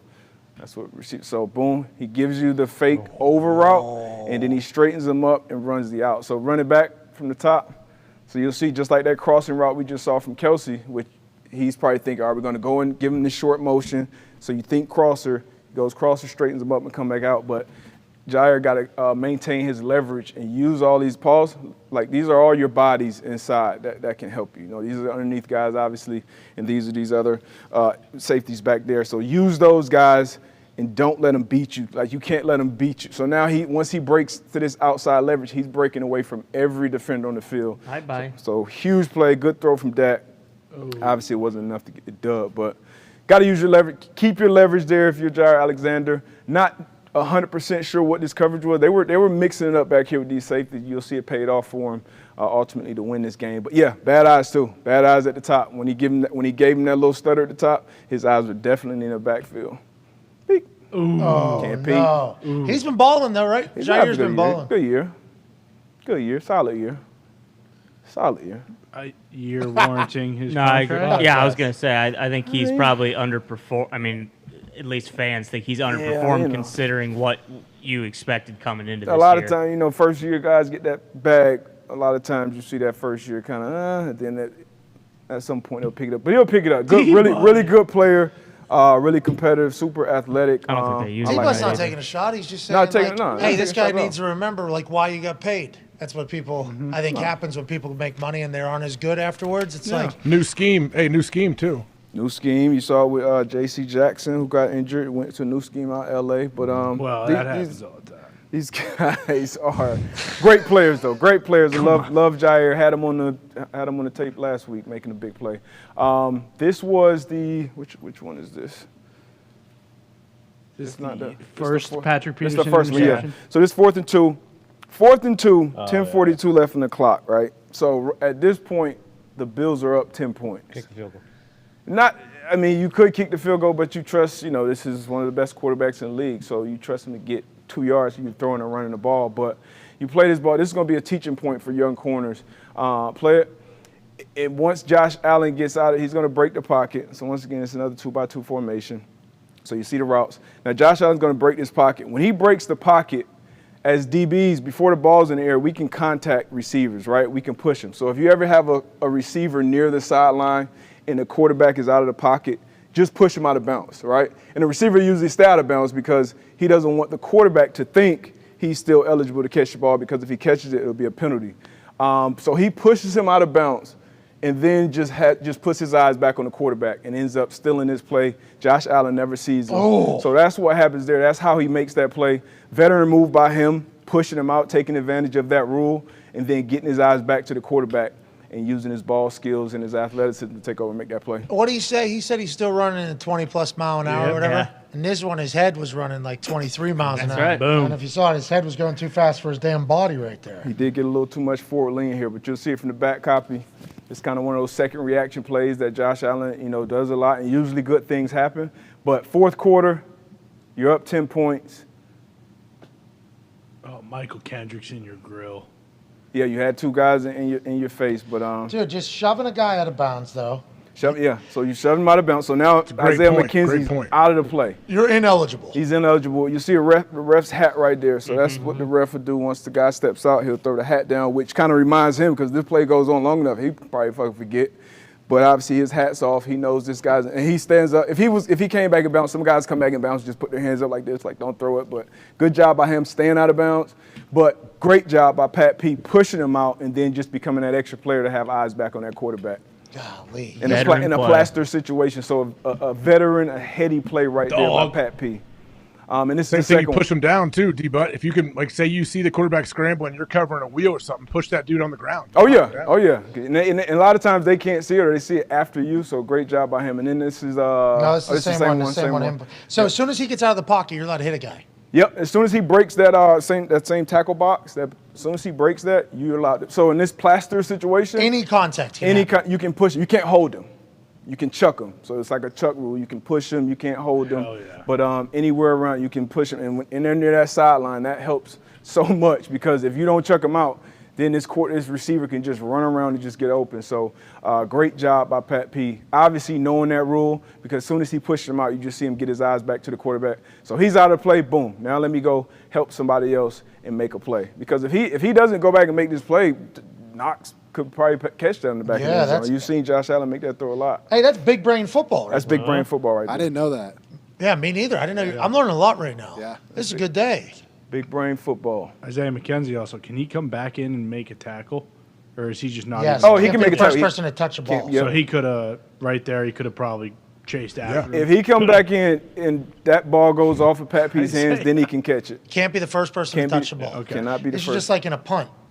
Whenever you're doing a pooch punt, can't run out of bounds. So a lot of people in punting, you're not allowed to just run directly out of bounds. You have to have somebody touch you. So you see a lot of gunners who are facing a double team are running at the outside shoulder hard to make contact, trying to get out of bounds so you can get a little relief, and then you have to get back in proper time. Pooch time, you can't do that, because if you go out of bounds, you can't be the first person to touch the ball. Could be the second one, though. So if somebody bats it, you can save it.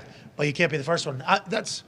That's a great fucking point you just made right there. I feel smart. Young DBs know that. If coaches usually coach you up to it, but that's definitely something you can forget or overlook. But coaches get to it. So this play will probably be one of those plays that a coach will kind of put up and say, hey, this is what happened, this is why it happened. Know this rule if you don't know it. And then this is the play that Pat P already talked about, that we went over with Patty Piero earlier. Going to a 2-by-2, knowing what's coming formation-wise. You see the communication between him and Harrison Smith on the same side. He's pointing, Harrison's talking. And then this is something that we talk about almost every week from this part of the field. Veteran corners knowing, I can't let this guy cross my face. And when he does, when you get to that goal line, that's when you undercut it, which Pat P did here. You're going to undercut it, you drop your nuts to go make a play. Man. So great job reading that, anticipating it. That's where plays come in at DB. You don't make big plays at DB just lining up and just playing ball. That was the young Pat P making those type of plays. Now you got to understand concepts, understand splits, formations, situations, where you're on the field, and then you're going to make that play. Cerebral. Yeah, and you'll see him kind of hesitate on the throw the first time, because this guy is the clearest window. We talked about this a few weeks ago with the Eagles with that Dino route.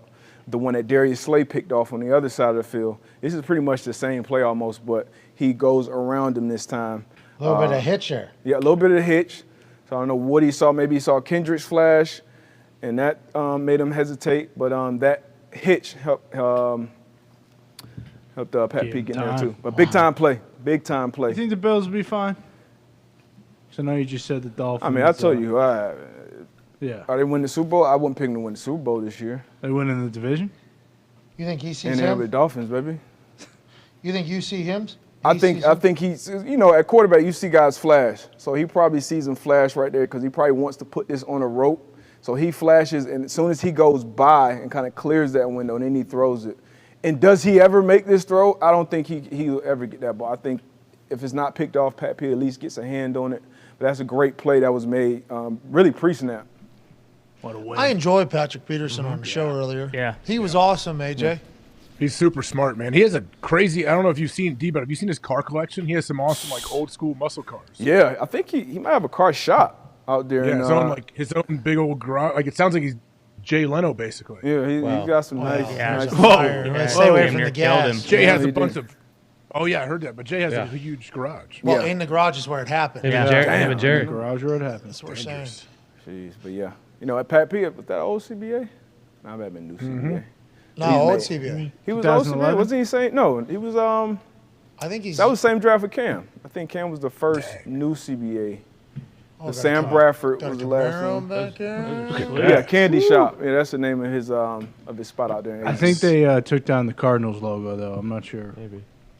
Off the wall? Yeah, I think they painted over it. Oh, you went back to the purple colors. I should have recognized that earlier. You know, Oh, LSU yeah. is baller. Goes back to Minnesota. They're baller. That's probably why he picked him. That's probably why. Probably. Some sweet whips though. Sheesh. Yeah, that jacked up Camaro right there in the back.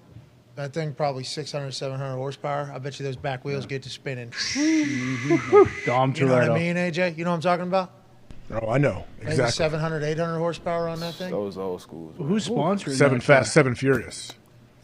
Tra, 7 fast. Tra, 7 furious. How about the fucking 24s on this old school? That is sweet. Huge. That's clean too. Interior. Interior's awesome, yeah. Not driving those in Minnesota. In the summer. No, I don't know. Yeah. Potholes in Minnesota. Think about how cold it gets. No chance. Yeah, Minneapolis, though. Nice big city. Yeah. Yeah, I might drive around downtown. Yeah, Eden Park. Yeah, I like that he has the hood off, too, because he's like, hey, under a hood, we got a fucking big boy, too, don't you? Yeah. Check it out. This ain't just the wheels that are big around here. You could drive on Lake Minnetonka. Yeah, you could. You see a wolf and also tie shit in his pants. Well, you see a wolf, you just run that Those son are of a race. bitch over with that. He's guy. racing that thing. That's a Oh, yeah. drag. That's a drag. That might be 1,000 horsepower, I guess. Look at that thing. He's tied Microsoft. GoPro. Yeah, sponsor. Madden. Papa back there. Pepsi? Jesus Oh, Christ. Score. I remember Score Sports. Score. Is he racing? GoPro. It looks like it, yeah. Those wheels would be GoPro, yeah. There's a number on it. big in Papa the back. John's? These are drag races. This is drag Pop race. John Snatter? Well, I think that was probably the Shack. Papa John's. Shaqaroni. Yeah. I saw. I didn't know. Do you know? Did you know? This surprised me this weekend. I was taking a shit. Yeah. Quite a surprise. You know, John Schnatter still got an Instagram. Oh, yeah. Does he? Papa John Schnatter is Yeah, I have the alerts set. on Insta His close friends, probably. Yeah, wait. Why does he still have Instagram? Notifications are on. for John Schnatter. Yeah, I need to see exactly what Tony, you need to get your camp in order. I'll tell you what. Dude, the Italians need to dial it in. Yeah. If that is. That man is Schneider. Yeah. Guy's a day walker. Well, exactly, but you said you got notifications on it. Said Daywalker. Exactly. Daywalker, for those that are wondering, is an Italian that does not have an apparent Italian name. Correct. Okay. Like John Schnatter, who is, that's what the name is. There's only one Italian man you should have notifications on for. Who's that? He went to Harvard and Yale, and he is currently governor of Florida. All right. Okay. And he was a goddamn American war hero. All right. All right.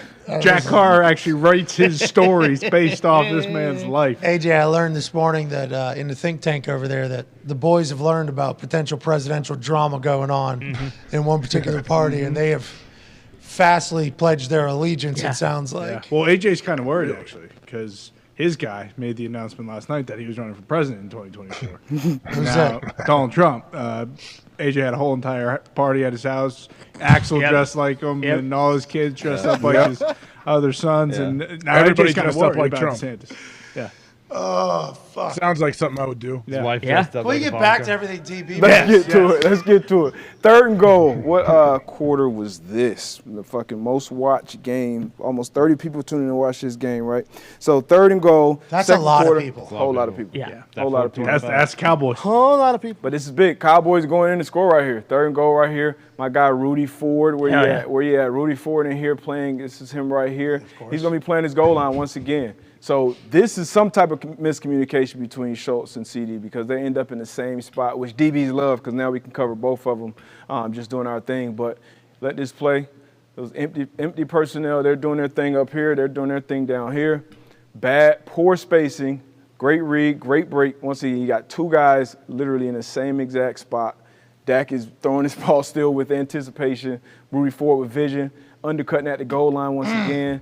Big time play. This is he had 2 interceptions this game. 2 big interceptions. Rudy, was, CD seems was like not that- pumped with 8-6. Yeah, hey, get out of it. It's supposed to be a touchdown for me. You brought your fucking guy into here, and now it's all The other interception was going to CD as well, and it looked like some type of either miscommunication or not the greatest route. But We saw Pat get 2.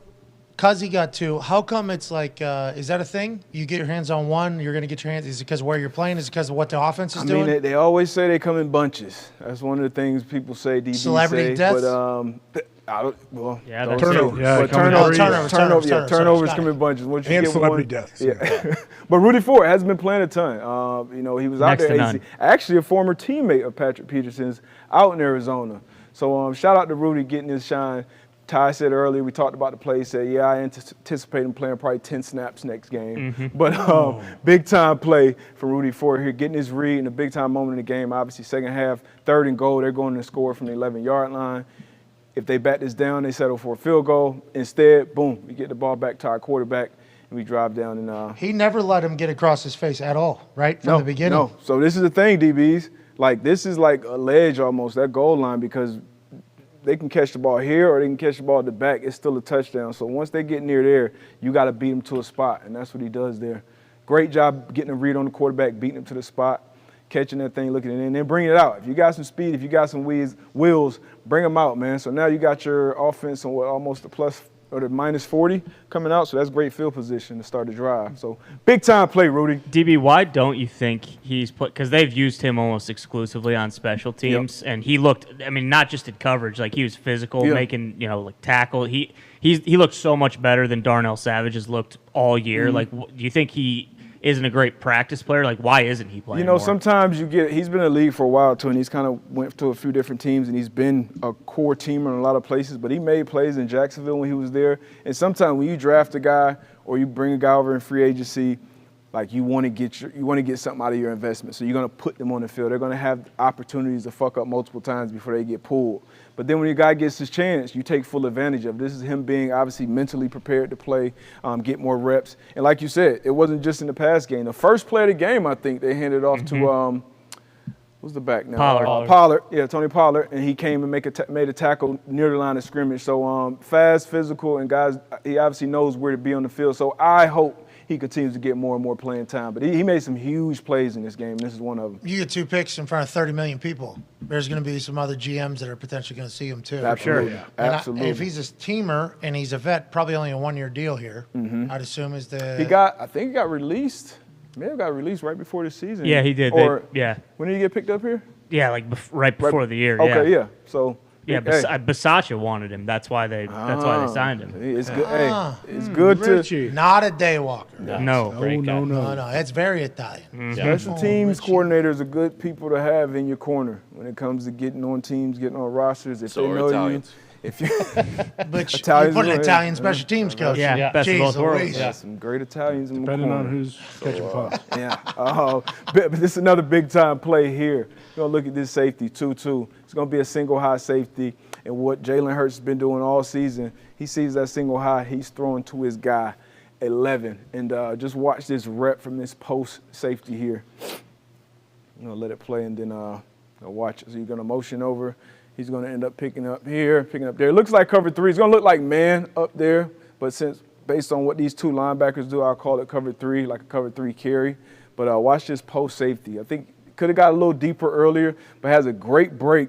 Once he gets out of his break, he actually run it back one more time. Run it back one more time. That was the drill at the combine. Exactly. That was literally the drill at the combine. Exactly. And he felt himself not being deep enough initially. So when he paused it right out of his break. So when he comes out of his break, he feels like, okay, I'm not in a position where I can just look back and play the ball right now.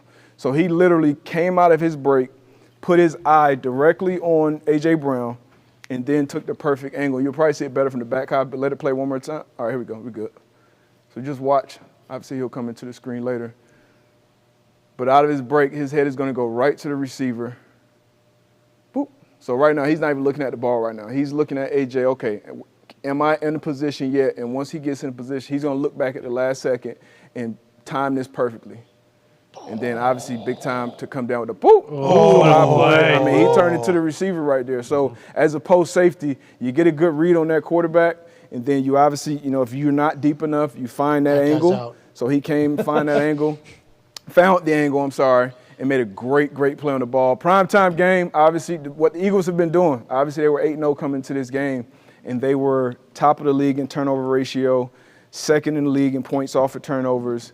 So obviously, you know, when you are, you know, that's obviously a big indicator who's going to win the game. Obviously, the score, turnover margin, and then field position. So if you're winning the turnover battle, you're likely going to win the game. And they're winning the turnover battle, and they're running the ball, keeping this offense on the sideline. So big time play right here. Dude, that's the drill at the combine. That's the drill, yeah. That's literally the drill at the combine. Back, flip your hips, run, eye, ball, catch, finish. Unbelievable. Now he's fucking go finish that. That is literally the combine drill right there. What's his name? I got to shout his name out. Yeah, Is us it too. Everett? We should give him a fucking shout out too. What's his name? I do like him noticing, oh shit, we're even right now. Yeah, that was my favorite part about this rep is him having the wherewithal to know, okay, let me just not keep running. Let me get my perfect angle. Boop, boop, boop. Come out of that break digging and then going and making that play. Because we've seen 11 come down with this more times than not. Yeah. Derek Forrest, second year out of Cincinnati. Derek Forrest. Luke Shout Fickle. out- Boom. Shout out to D Forrest, man. Boom.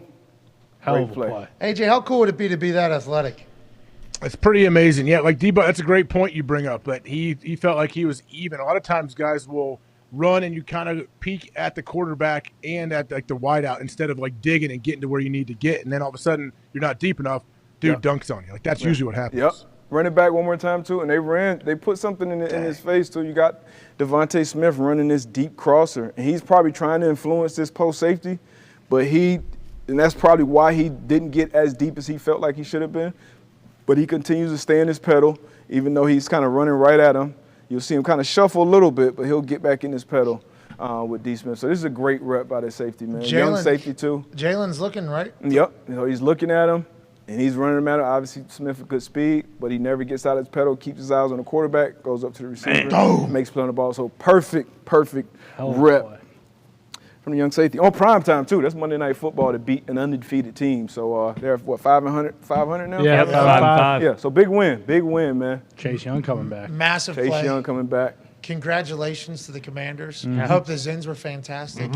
And yet again, another week where I got much smarter, learning what's being said in the huddle pre-snap and post-snap. Right. Right, we're learning that particular stuff. What should be being said in the huddle, because after hearing my guy Acho, I don't know if that's everywhere. But I got to see that clip. I got to see that. AJ, is that what happened in Green Bay? The safeties were the ones who were talking about the down and distance? Yeah, usually, yeah. Morgan Burnett, whoever was back there would usually be like, and then people would echo that and talk about the sticks. But yeah, how DB set up, that's how a lot of places are. Yeah. That's a job. A safety room job. But you're talking to yourself. Like you do it to reassure yourself and make sure, okay, cool, yeah, like I'm on the right path. Like I am thinking the right thing here. Like that's, you have to all be on the same page. I feel like I learned something. Yeah, Should have understood that was going to happen, but I felt like I learned something today. I did not know that was taking place. I ain't never been fucking out there. I think most people probably just assume too that everyone Knows. on the field Everyone knows what the down exactly, and distance is. and it's not. You got to think it's a small time between. Think about if you go down and make a breakup and then you're jogging back to get it. Sometimes you don't even get in a full huddle. It's kind of like a muddle huddle. So, it's not like a full huddle like you see on TV in the movies where everybody's in there. Like, that's to start a drive usually. But most times, if you're a corner, like, you're kind of maybe 4 or 5 yards. So if you got a guy that's kind of yelling, like AJ said, it's your job once you hear something to repeat it, echo it. Hey, 2nd and 12. Then, hey, 11, they got 11 in there. Maybe you don't even get 11 in, but based on – because some guys, if I'm a 2-down linebacker – and they come out 11 personnel on 2nd down, I'm probably getting subbed out. And it's a guy, if you're that guy who rotates in and out, you're looking at the sideline to whoever that coach is responsible for substituting.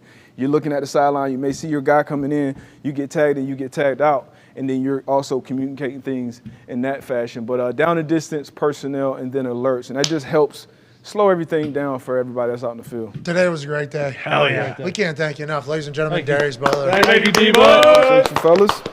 That was awesome. Thank you, D-Bud. Every week I get smarter in football, and I'm starting to carry it obviously into my punditry. Yeah. And I feel like it's making me much better at my gig, AJ. I honestly do. Gambling, I too. believe that. And it's making me How better. could it not?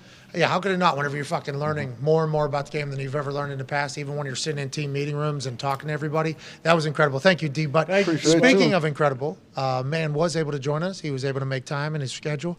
And you might know him as Top Dollar, Who Hada, Not Nada on SmackDown, member of Hit Row. But he was once a football player, not only for the Miami Dolphins and the Giants, and I don't know who else should have done more research, but at the University of Maryland. This weekend, Ohio State plays Maryland. And for the 6th year in a row, he's doing a canned food drive for the local people at the Maryland game because he used to play there or he's from there. Let's go. Ladies and gentlemen, joining us now, you might know him as Top Dollar, named AJ Francis. Yeah, appreciate you guys having me, man. And D-Butt was right. When I was playing D-line, like, you get the personnel and you get the, you know what I'm saying? If they come out in 12 personnel and, you know, they come out in slot formation, I know I'm getting lead weak, so it helps me with my alignment. You know what I'm saying? Hey, here we go. Look at us. Oh, my. Hey, how many years do you play? Obviously, you played at Maryland. I see clips of you playing at the Dolphins. I don't think I followed your NFL career enough because I just know you as an incredible entertainer with WWE. How long were you in the league and where did you play at?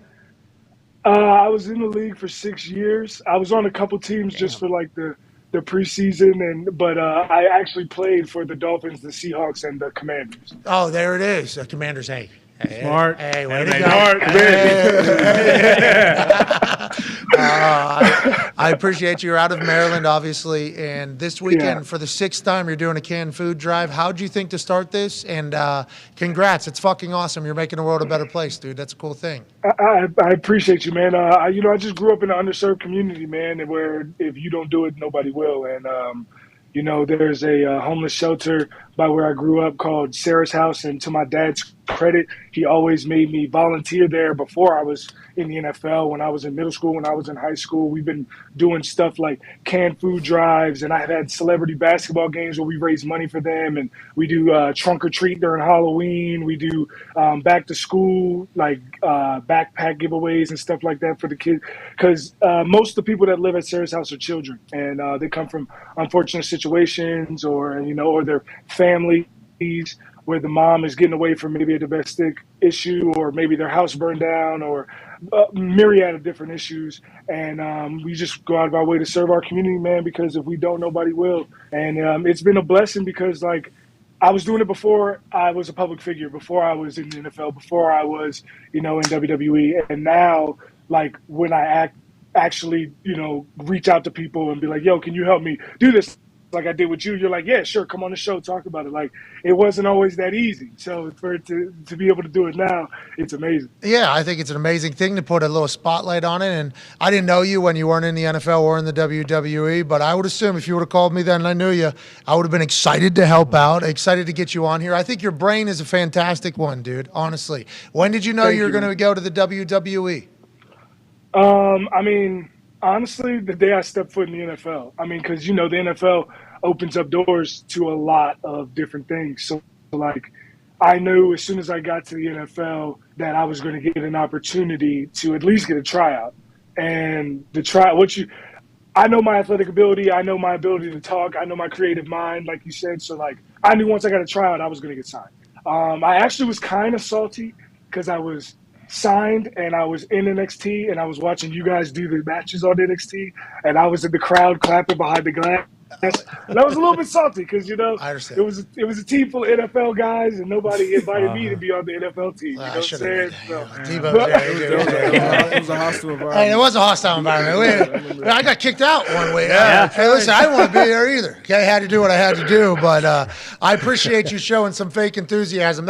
We talked about it on a very regular basis, that you and everybody else that had to do that. A lot of WWE superstars now had to do this during the COVID year.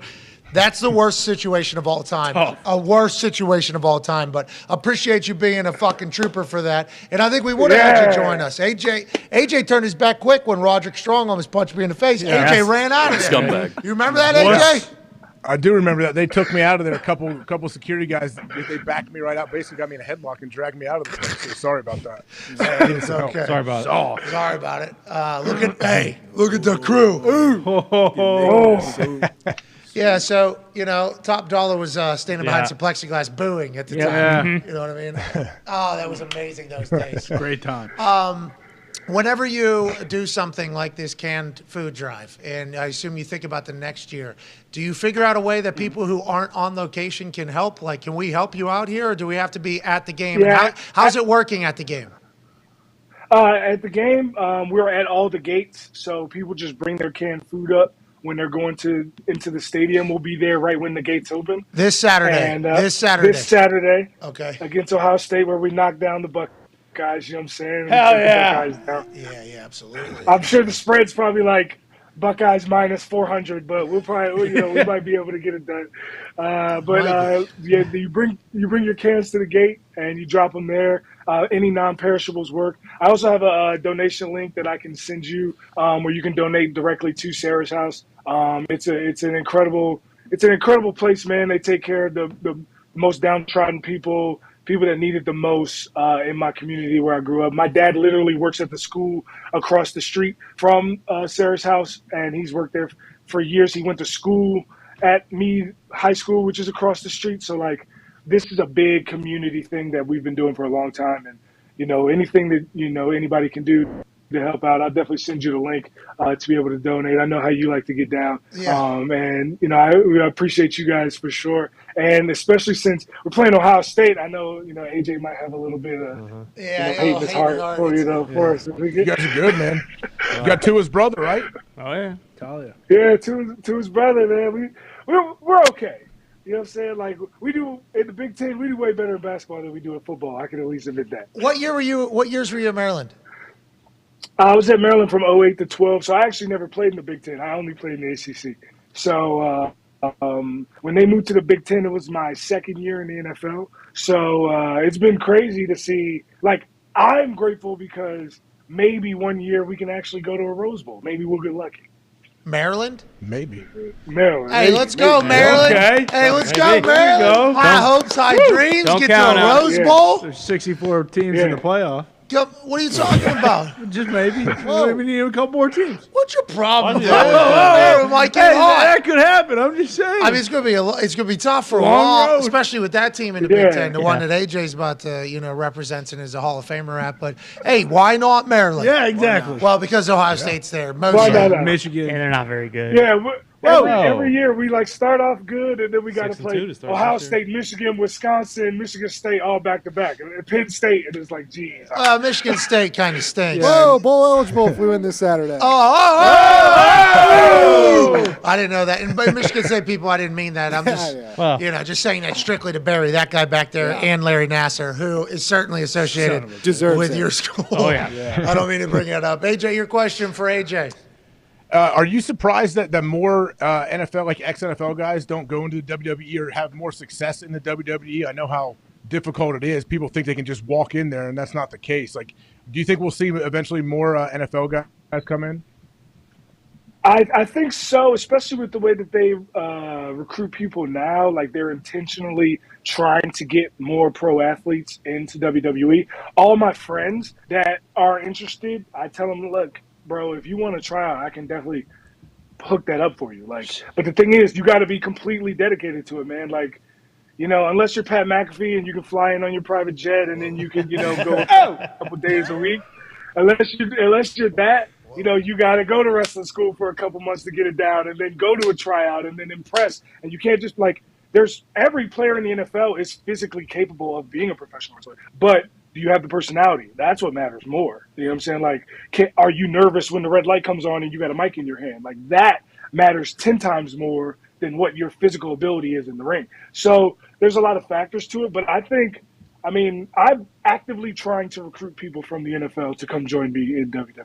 Yeah, I think it could be a great pipeline for guys, honestly, and it hurts like hell. Hey, people need to know. That fucker hurts. It hurts. Yeah, it does. I was It sore hurts. for 4 or 5 days after every single one of my matches. Now, granted, that's because it's a bit easier for me because I'm a giant. So, like, I only bump once or twice maybe in a match.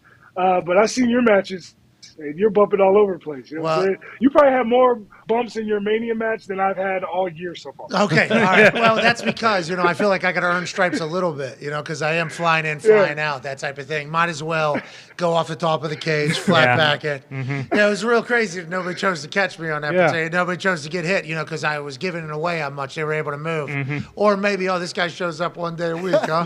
Gets to talk for 8 minutes. Yeah. Is that right? Okay. Well, yeah, sorry. You were just a little bit too slow there. Nonetheless, incredible business. You're great at it. You are great at all facets of it. I think it's a perfect home for you. Thank you, man. Connor has a question for you. Yeah, AJ, obviously great cause this weekend. My question has to do with the guy who was in our office last week. Does that son of a bitch, Michael Cole, ever help you out, or is he just kind of a scumbag off the Like show he is as for well? everybody. Yeah.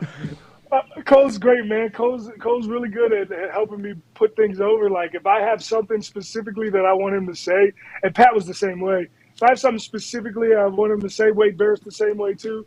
If I give them to them, they use it on TV, no matter how obscure, no matter how pointless it is to what's actually happening in the action when they say it. Like they make sure to get my things in that I want to be in, and I couldn't appreciate it more for that. Yeah, a lot of people think that I would just go in there and freestyle, which I would. I didn't really know what was coming next, but every once in a while, I think people who are smart in the business, because you were one of them, and other people that are very successful would come up to me and be like, "Hey, look for boom," and then this is boom, and it's like, got it, locked in. Like I don't do a lot of prep. I don't know what's coming, but at least I've been given I've been smartened up a little bit that when this comes, we would like it to be called this. This is a thought, and this is why this is happening. It's like, oh, thank you. Appreciate that. That is awesome. And the story just gets better that way. I think you get it, and I think that's why you're having massive success. Ty, your question for Top Dollar. Top Dollar, who would be your dream booking? Like, if we could maybe somehow lure the great Khali out of retirement or something like that, you can get in there with him. I don't know, maybe like the Scottish psychopath, Drew McIntyre. Like, what? Who's your? He's not a psychopath. Yeah, he's actually quite cerebral, calculated. Not 2, 3 claimer kicks. But who is your dream booking? You think? For the longest time, I always said The Rock. It's the reason that I'm in wrestling. But at the end of the day, I don't know how many more matches Rock is going to. Like, Rock could wrestle every week if he wanted to, but he has, his schedule. He's not coming back that up, right? So that spot's probably reserved for the likes of someone like Roman Reigns. So I would also say Roman Reigns, the tribal chief. That's a great one. But at where we are right now with Hit Row, we're trying to establish ourselves as, we're trying to get those tag team titles. So I would say a dream booking right now would be Hit Row versus the Usos versus the New Day at WrestleMania for the tag team title. Okay. No like Viking Raiders? Getting Usi in there. Yeah, I don't know. Oh, the Viking Raiders got an ass whooping coming after what they did last week. Hell yeah. Hey, that was in Indy, I think, right? Last year it was in Indy. Zito was there. I guess there was potentially a little after show stuff that happened as well. Zito watched 3 hours of wrestling live in Indianapolis on Friday, and I was getting pictures of you every single 5 minutes, Zito. You had time, live events, being there live. It is. Can't beat it. It is. It's an awesome experience. It is amazing. AJ, you took your kids when it was in Columbus. I think Axel was going to maybe end up as a premium live event. Yeah, you had a premium live event. I went to. Holy usage. Hawker. Good usage right there. It's funny because, I have friends of mine who have known that I've been a wrestling fan my whole life, but they're not wrestling fans, right? But now I'm on SmackDown and we happen to be in their town. They're like, yo, let me come to the show. And they don't watch wrestling. They, talk shit about wrestling every chance that they get, blah, blah, blah, blah. But, when they come to the show, after the show, they're like, that was awesome. Yo, that was great. I got to come to more of these. I'm like, yeah, bro, it's different live, bro. It's different. It really is. It's a perfect one. Been traveling the country and the world for the last 30 years, selling out arenas twice to 3 times a week. There's a reason. It's a great live show. Got a great staff and crew over there of people. They're the best. They are. They're unbelievable. They've been doing it a long time. They're so professional, so awesome. I miss those people, getting to chat with them. I miss you guys as well. Keep killing it, and send me the link to donate to Sarah's house. I will, for sure. Appreciate you for having me on, and thanks to all you guys, man. Yes, sir. Hey, hell yeah. Don't thank these guys. There's no reason. Thank Darius for sure. Not AJ. Thank you, Top Dollar. Thank you, Top Dollar. Hey, all right. We appreciate you, ladies and gentlemen. Top Dollar. Who hotta, not nada. Yeah. He's a good dude. He's a really good dude. Oh, yeah. He let me know that he was doing that. I had no idea. It's been happening for years and years and years. That's a great event, making the world a better place. I respect and appreciate it. I don't know if they're babyface. Are they babyface? Is Hit Row babyface still? Sort of, yes. So when they did Viking Raiders are the heel? They're vicious, though. I mean, it's hard for them not the new and vicious They Viking. smell, too. Oh, They yeah. did smell. yeah. like Meanest poop. cusses in the WWE. Goddamn right. That is literally. Thank you, Michael Cole. I didn't know there was a lady Viking Raider either. Well, she just came, right? Who? Sarah Logan. She's the wife of, in real life, real life. Yeah. I think that couple, actual Vikings. Yeah, Like, I see him doing archery and shit all the time. Yeah, she actual Viking in real life as Who's for shoot? For shoot. dude. Valhalla. For shoot. That's awesome. But Hit Row came back, and they were brought back, and I think they were supposed to be babyface. The way they were talking, though, I was like, seems like this is a heel promo right here. And this would be a great heel promo if it just went. And then they were booked as baby faces, I think. But they were well liked by everywhere we went. And then they did a rap concert out of nowhere, didn't miss a single word. Nope. I was like, God damn, this is an impressive crew right here. I am intrigued to see everybody's career path, though. That's why a lot of adults are fans of WWE, like the decisions that are made and why and how, especially now with the turnover from Vince to Triple H and everything like that. Michael Cole talked about it being different. Pro wrestling will last forever. Yeah. Because it's everything you could possibly want in something. It's like, obviously the athletics are there. You see something spectacular. Every single show that you watch, somebody's going to do something that is like Olympic worthy. Holy shit, how did that happen? There's drama, there's comedy. There's just so many different facets of entertainment all into one show, and they try to keep it a variety show as well. It's a beautiful thing. I've been a fan for forever. That's why getting a chance to do it there for a while was awesome. It was a good time. My granddad is 80 years old. And he's been a fan of wrestling his whole life. Yeah. 80. Boy. Not a fan What a of mark. much, but... Did you call him a mark? Z, You call him a grandpa? Z beat me to it. He beat me to it. It's fun to be a mark. It's really fun. I mark out all the time. I wasn't like a fan of WWE really till you. The what? The WWE. WWE until you got into it, and then like kind of learning about the business and watching it. Like it is awesome. Yeah, growing up, The I never Attitude watched. Era, It you was said? too He's young. young. Nah, I was before. Oh, yeah, okay. It was That's after the my thing. time. That's That the makes thing. sense, then. That Yeah. makes sense. Yeah. Hey, that is honestly the thing. It's like generational. Yeah. You Yeah, know? like I missed Attitude Era. I was right into Jow, and I wasn't watching. Who's that? Excuse me. Ciao. Let's get out of here. Is he still Prince of You Beijing? could not be a fan in that era. Impossible. Like, Yeah. middle school, like for me, that was you could not be. Yeah, me too. And he said The Rock was the reason why he got in there. The Rock and Stone Cold were the reason why a lot of people got arrested. And then you toss in D-Generation X gets in there. man. Kids are getting suspended every fucking day in schools everywhere across the country. It was literally. Bob Backlund brought a bunch of people. Mongo, obviously. Come on. A couple others. Nah, A it couple was, others I it could was think of. Mankind with That's another one you Kishi, got. Hardy Yeah. Boys. Like, AJ Undertaker, obviously. Scotty Too Hottie, Val Venus. Fandango, Eugene. Now, Fandango came after the Attitude Era, believe it or not. Doesn't matter. He still brought a ton of fans to the sport. So that is something that I think some of the older wrestlers say that is a compliment to some of the younger wrestlers. Like any era, this guy would have been. That is said. Like that is said Dongo. by. I think Dongo has had that said about him a few times. Yeah. Or old school. I feel like old school, massive compliment. Old school. Old dude. school's a massive. You know who's been through it from the old school all the way till now? Who's that? Ric Flair. Well, Certainly. D-Butt. Hey, check in with your grandfather on what Ric Flair's up to. All right. it's the guy who threw the headset, Brock Lesnar. Oh, yeah. He's been Yeah. around for a long time. Brock Lesnar's been like 20-some years Yeah. in WWE. Sorry, the WWE. WWE. Thank you, Michael Cole. He's been at the top of a marquee for like 20-some years, still Yeah. Yeah.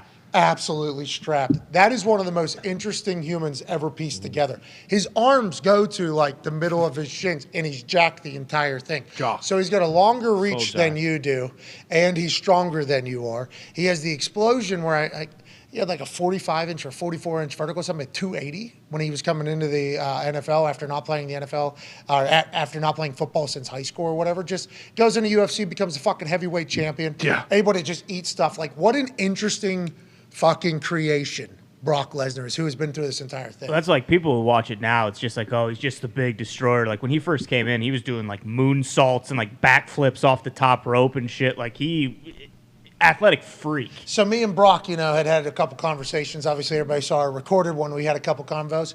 And when I got to NXT, I would do the jump up onto the side of the ring. That's the Brock Lesnar move. So Brock started doing that, right? And I remember watching it, thinking, like, look at this fucking monster jumping so damn high. I'm like, this dude's a freak. So when I found out that I could do it, I was like, I know it optically, it looks fucking awesome. So I'm going to do it. So I started doing it, right? And yeah, this is when Brock was young, and he and Kurt Angle went to. What? I just won after. I mean, it is. Kurt Angle's another one. We should have Right. talked about. Yeah. Kurt Angle was another one. So like Brock, who's what, 40 something now, 5, maybe 46, I forget. He was very young when he got into the WWE. But like, I jumped up onto the thing, and I heard somebody say, potentially from his area, like, "Hey, why don't you put a 45-pound weight vest on. You know, how much you weigh? I'm like, he's like, yeah, why don't you throw a 55-pound weight vest on? I'm like, all right, dude, I get it. Okay, I'm not trying to say, all right, but like he is still to this moment right now. No, he's not a human. I don't think he's so honestly either. not really a human. Can't be. Dude, his head too, by the way. His head, neck, traps, everything. Yeah, I forgot the first time I met him. Yeah, I it's shake insane. his hand. I go in for one, like, here we go. Only get first time shaking somebody's hand, though. I've been calling this dude the alpha male of our species since long before meeting him, since watching him in the UFC, just going like, yep, that's the fucking guy. He can beat up everybody, the biggest people, and then he can go be more entertaining than everybody, and then he could go play football if he fucking wanted to. This is the guy that we need to fight aliens. This is our particular guy. So I'm going to meet him first, and he's fucking blocking the door. There's no light. It's like a movie. There's no light coming from the hallway. We're in like kind of a corridor area. And I go in for the handshake, and I go pretty solid, and I go, sir, very nice to meet you. You're a fucking legend. Obviously, you can beat the hell out of people. And he's like super nice, oh, thank you, very nice to meet you. His hand just wrapped around my fucking wrist. Bear claw. I'm like, this dude is hilarious. This fucking thing is hilarious. Okay, all right, have a good one. And then I just kind of walk beside him, and I kind of sneak out of there. That's what the WWE is, though. Yeah. You know what I mean? Just freak. Just incredibly talented people that have all different aspects of it. It was cool to work there. The amount of people you meet, too. Oh, you're a Viking. Yeah, actually. And they have photos of them. I'm like, freak athletes. Okay. All right. You're an actual Viking. I never would have met a Viking, I don't think, if I wouldn't have been there. Then you start talking to other people. It's crazy. Different cultures. I mean, me and Rey Mysterio shared a shot of tequila. Rey Mysterio was still there. Yeah. Dahn. Edge gave me a shot of whiskey after. On this day, That song made its way into this office there the last couple of days. Really, Oh yeah. It's affected our lives. I think we can all see it. Oh yeah. I mean, just when you get I was a massive wrestling fan around the Attitude Era, but then as I got older, I just stopped watching it. When you got back in, I started going back and not only watching your shit, but watching old clips. I watched the Stone Cold. Oh, I'll take it from here, nurse. I watched that clip 3 to 4 times a week now. Yeah, just hand to the head of Vince. I would have just completely forgotten about it had you not gotten into the WWE. There is a Stone Cold. You watch a best of Steve Austin clip. Oh my god! There's a clip where.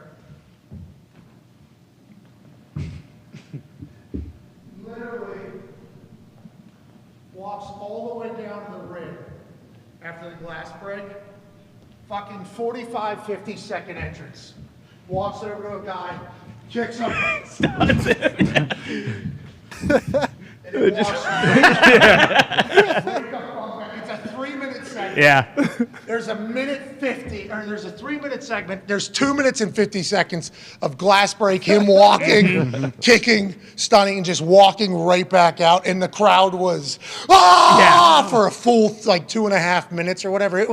There was nothing like it back then. Those pops back in the day too when he walked out. That glass break. Yeah, I mean the one at Dallas.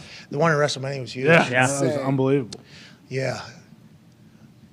Nice to meet you, Mr. Austin, Pat McAfee or whatever. Hey, kid, nice to meet you or whatever. And I'm like, dude, I can't wait for the pop because I'd never been in an arena where he came out. But they always talk about the Steve Austin pop and the Hawk and Head. They call it Road Warrior pop is another one. But the Steve Austin one from watching, as soon as that glass would break, literally, it's Pavlov's dogs. The glass breaks, scream as loud as you've ever screamed in your entire life and stand. So in Dallas, I was like, I can't wait to hear that pop. And he was like, I hope so. I'm like, oh, yeah. Hey, sir, Don't you worry. Don't you worry. Because now, my generation are the adults now. So, now it is, this is probably the most popular time you're ever, not ever, I guess back in the day they were everywhere, but you are just as popular now as you were back then. It's an interesting thing, man. It really is. He's fucking yoked. Have you seen him? Oh, yeah. Just saw him earlier today in his RV fucking just doing a couple fucking curls, just getting a quick workout in. Huge still. Huge. Yeah. Just absolutely jacked up. All right, let's get the fuck out of here. You made a putt. We Yes, gave sir. some shit away. Go 2 putts. D-Butt. We had everything DB. Shout out to Top Dollar. He's going to send us a link. We'll tweet out the link if you want to help him in Maryland to help out Sarah's house. A lot of good causes out there. A lot of good people doing good things. Let's remember that whenever we hear a lot of negative bullshit, which is definitely going to come over the next year or so with all election stuff that's about to take place. Let's remember there's a lot of good people out there doing good things. Big thanks to Edgerrin James. He's one of them. And Patrick Peterson, another. D-Butt, great show today, Paul. There you go, D-Butt. Toxic Table, you guys really fucking brought it Baby, today. TT. Tone, when's Hammer? Dahn. 3:30. 3:30 at youtube.com/Hammer Down. The back room behind the glass, Foxy Zito, Nikki Newsini, Bruce back there, Dirty Bill, and Mitt. We can't thank you enough. And tonight, AJ, you tell me, pal. Hook 'em, pal. Hook 'em horns tonight, right? 9:30 p.m. Eastern. That's right. And just before that, at 8 p.m., youtube.com/That's Hockey Talk. Thank you, Nikki Skates. That's called promotion. Red Wings. All right, AJ, great show out of you today, man. Way to go, AJ. All right, see everybody tomorrow for Thursday Night Football Thursday. Week 11 kicks off tomorrow. Sheesh. Let's enjoy Great all game. these games. Let's take this in for what it is. Let's remember that there's going to be an off season coming up soon, Yeah. and we don't need that. No. No. Okay, we don't want that. Closer than it was at the beginning of the season. Much closer. Yeah.